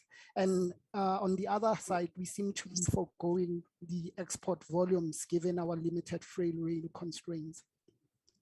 Then there was a question about the bounce back scheme that was proposed by Treasury. Just to report that we're currently doing some research and preparing a brief in terms of the implications of the scheme. But some of our preliminary observations include the mere fact that we are observing that under the new scheme, which includes now banks, DFI institutions, development financial institutions, and non-bank SME finance providers, these institutions still have a sole discretion on which businesses they provide finance to. Now, this has got significant implications, as you will know that, for example, financial institutions are inherently or are risk adverse when it comes to the provision of finances towards SMMEs. But we're also saying that it's got the potential to also entrench the misallocation of capital problem that the currently faces. And by this, we mean that the situation where we constantly seeing the financing of large enterprises in sectors such as mining and utilities, professional services, at the expense of job creating small SMMEs in sectors such as manufacturing.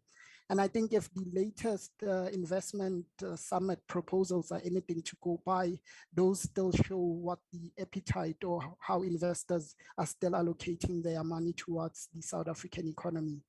Then there would be the issue that Suraj also touched on quite briefly around the financialization of the South African economy and more broadly the global economy, which means that financial institutions are still able to remain profitable without investing in the real economy and creating sustainable jobs. We're also observing that the bounce back support scheme in its own will not fundamentally address the financial and operational challenges that are faced by SMMEs in South Africa. And as a result, there's a need to ensure that there are other business and financial interventions which will be required to make sure that sustainable jobs are created and that SMMEs spur inclusive growth. The other issue would be the scheme's lack of a transformation mandate as it relates to race, gender, age, sectors, and therefore arguing that priority must also be given to businesses that were hit the hardest by the respective economic shocks. Then lastly, and more broadly, I think the main issue is the mere fact that the new scheme in itself is still implemented through a financial system architecture that's simply not suitable for the informal, the township and rural nature of many of South Africa's SMMEs. I'll leave it there. Thank you, Chair.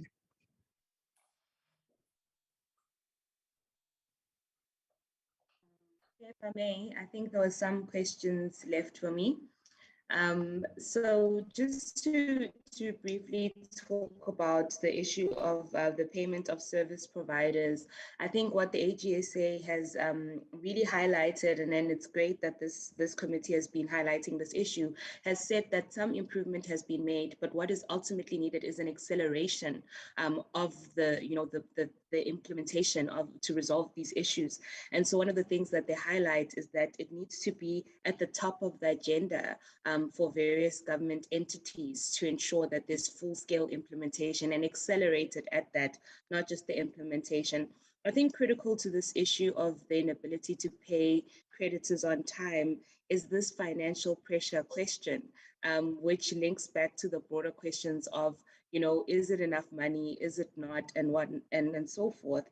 But to say that the average payment is 70 days, and the AGSA raises this issue that about most of the entities that don't pay on time, it is because they are in financial distress, and actually more than 10% have unrecoverable debt.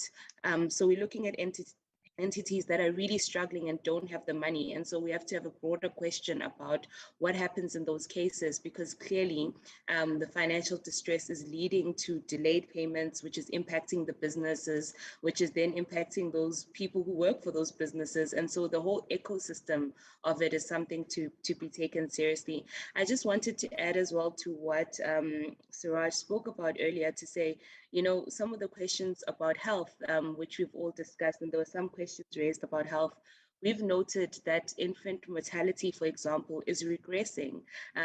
So we've got more infant mortalities and that have increased between 2019 and 2020. And the question is, what is the trend going forward? And of course, this is a complex issue, a question about what is the policy outcomes, which Nelia spoke about. Money is spent, but what are the actual outcomes on the ground? But to link this to the broader question of medical legal claims, right? So if we're saying medical legal claims are straining the health budget, which obviously medical legal claims are driven by a number of factors, but how do we diagnose the problem and how it relates to the appropriations themselves and therefore the implementation of the budget? I think that's certainly something we need to talk about more strongly in that. I think those were all the questions for me. Thank you. Oh, and just to note that, yeah, the slide that I spoke about, I think it's better captured on slide 21. The 18 billion was to settle the high levels of claims. So it was not equity purchases.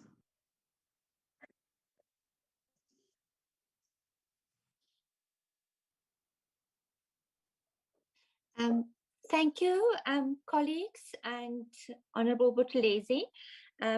I just want to mention just something just before we conclude, if members don't have additional questions, is that there was a reason that we also presented to you the whole issue of the function groups. And the Treasury actually also indicated that they already found a lot of duplication in terms of service delivery. So obviously there's a lot of duplication in funding the same services. So does the whole functional group process and the technical group process really works? Because at those discussions, they need to discuss their mandate and their functions.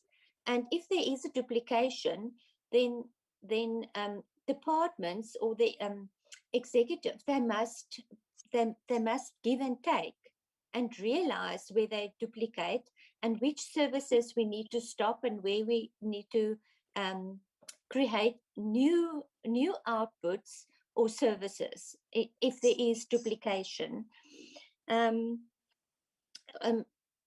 Lately, I've experienced services that are actually requested from some of the entities of government, and all of those entities, small entities, they really they couldn't provide the service that are required from them. So we can discuss all those issues, but we still spend money on those entities. We transfer money to them, but they really don't, either they're not capacitated to assist communities or citizens, or they just don't deliver on their mandate or their outputs.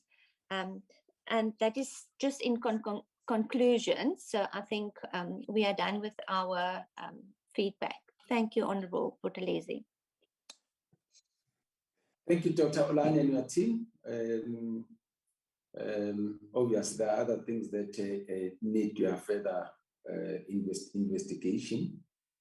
But I just can pick up one area that you didn't cover.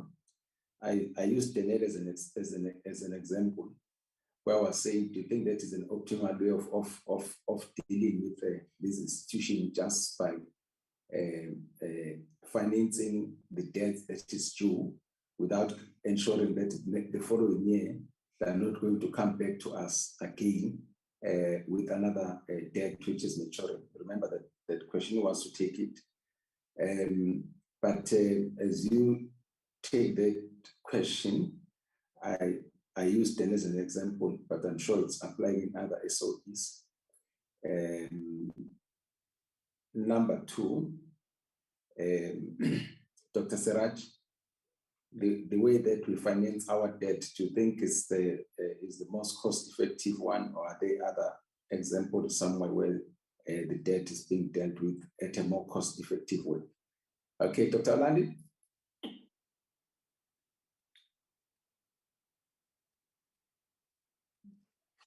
Seraj, do you want to respond to the debt?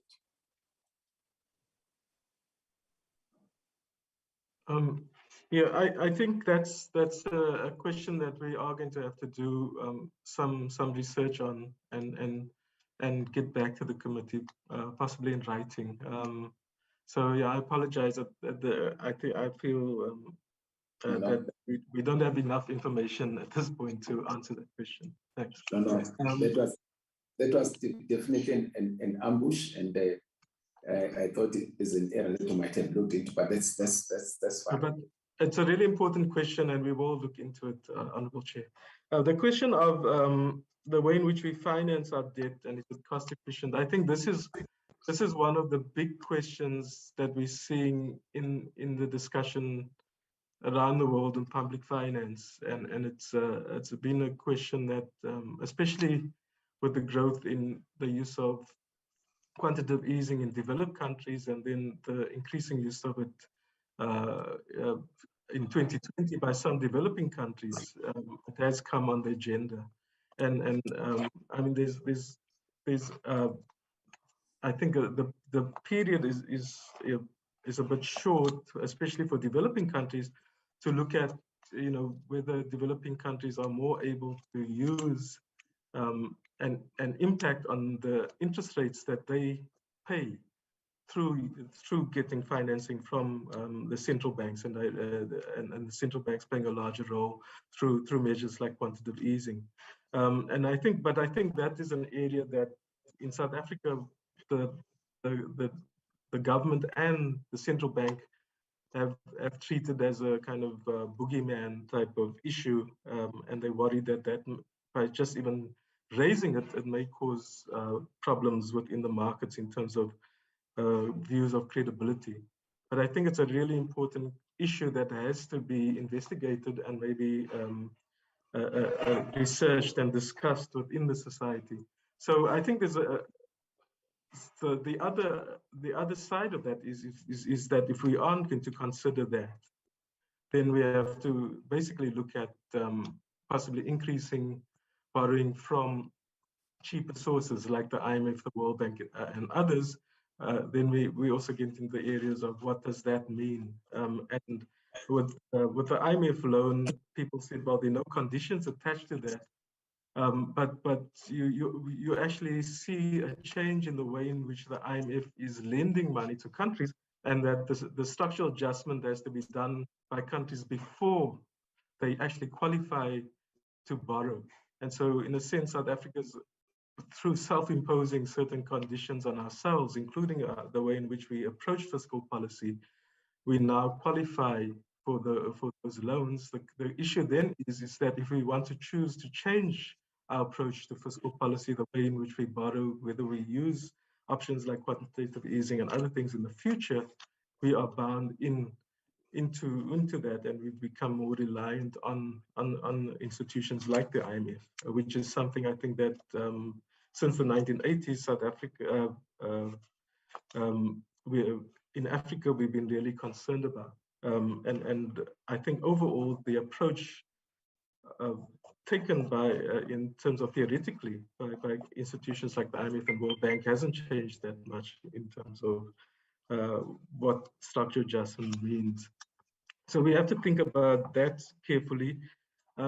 I think the Treasury has done a lot, and this is an area that the PBO is planning to do more research on this year, is to think about how the approach to debt markets and how debt is managed, and the shifting of short-term to long-term debt to basically improve the overall debt situation within the country. I think my sense is that the Treasury is doing a lot there, and that we don't have, I think, an in-depth understanding of that process. And so we do want to investigate that more and think through that. But I think we shouldn't close the door on looking at what developed countries have done, is basically saying we're not going to leave the interest rates paid by governments, sovereign governments, to the markets. By getting central banks to provide the financing and get involved in stimulating, supporting fiscal stimulation, etc. The big issue hasn't, I think, been they can do this because interest rates are low. The big issue is that they've actually taken control of interest rates, and they've basically said that interest rates are low. So I won't get, I don't think I can go into that further yet without taking up too much more time. But in terms of those issues, I think there's a lot of work that within the government and institutions like the PBO that we still need to do to give you more informed opinions on that too. Thank you, Honorable Chair.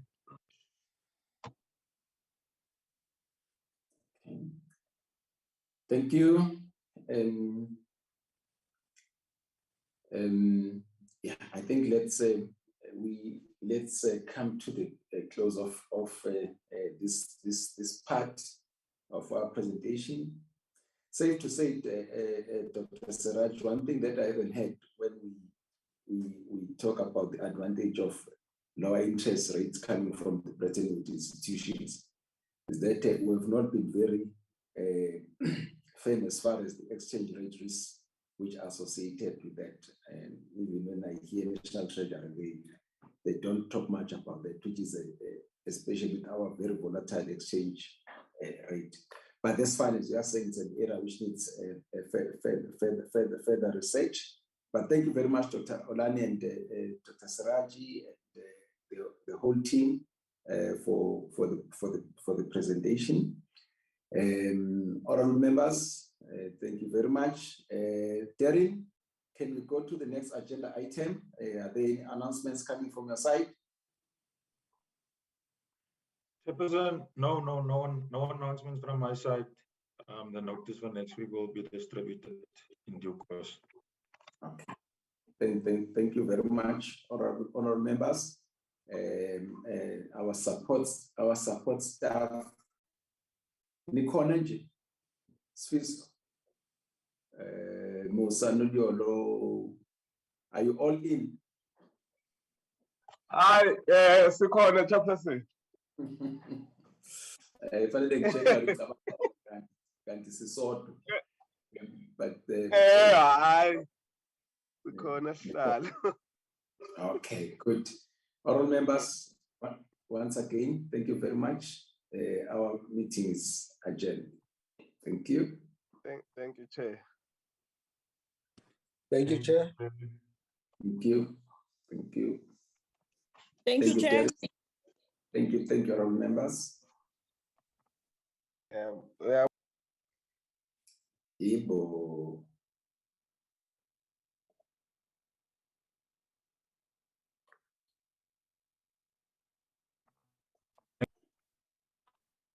Recording stopped.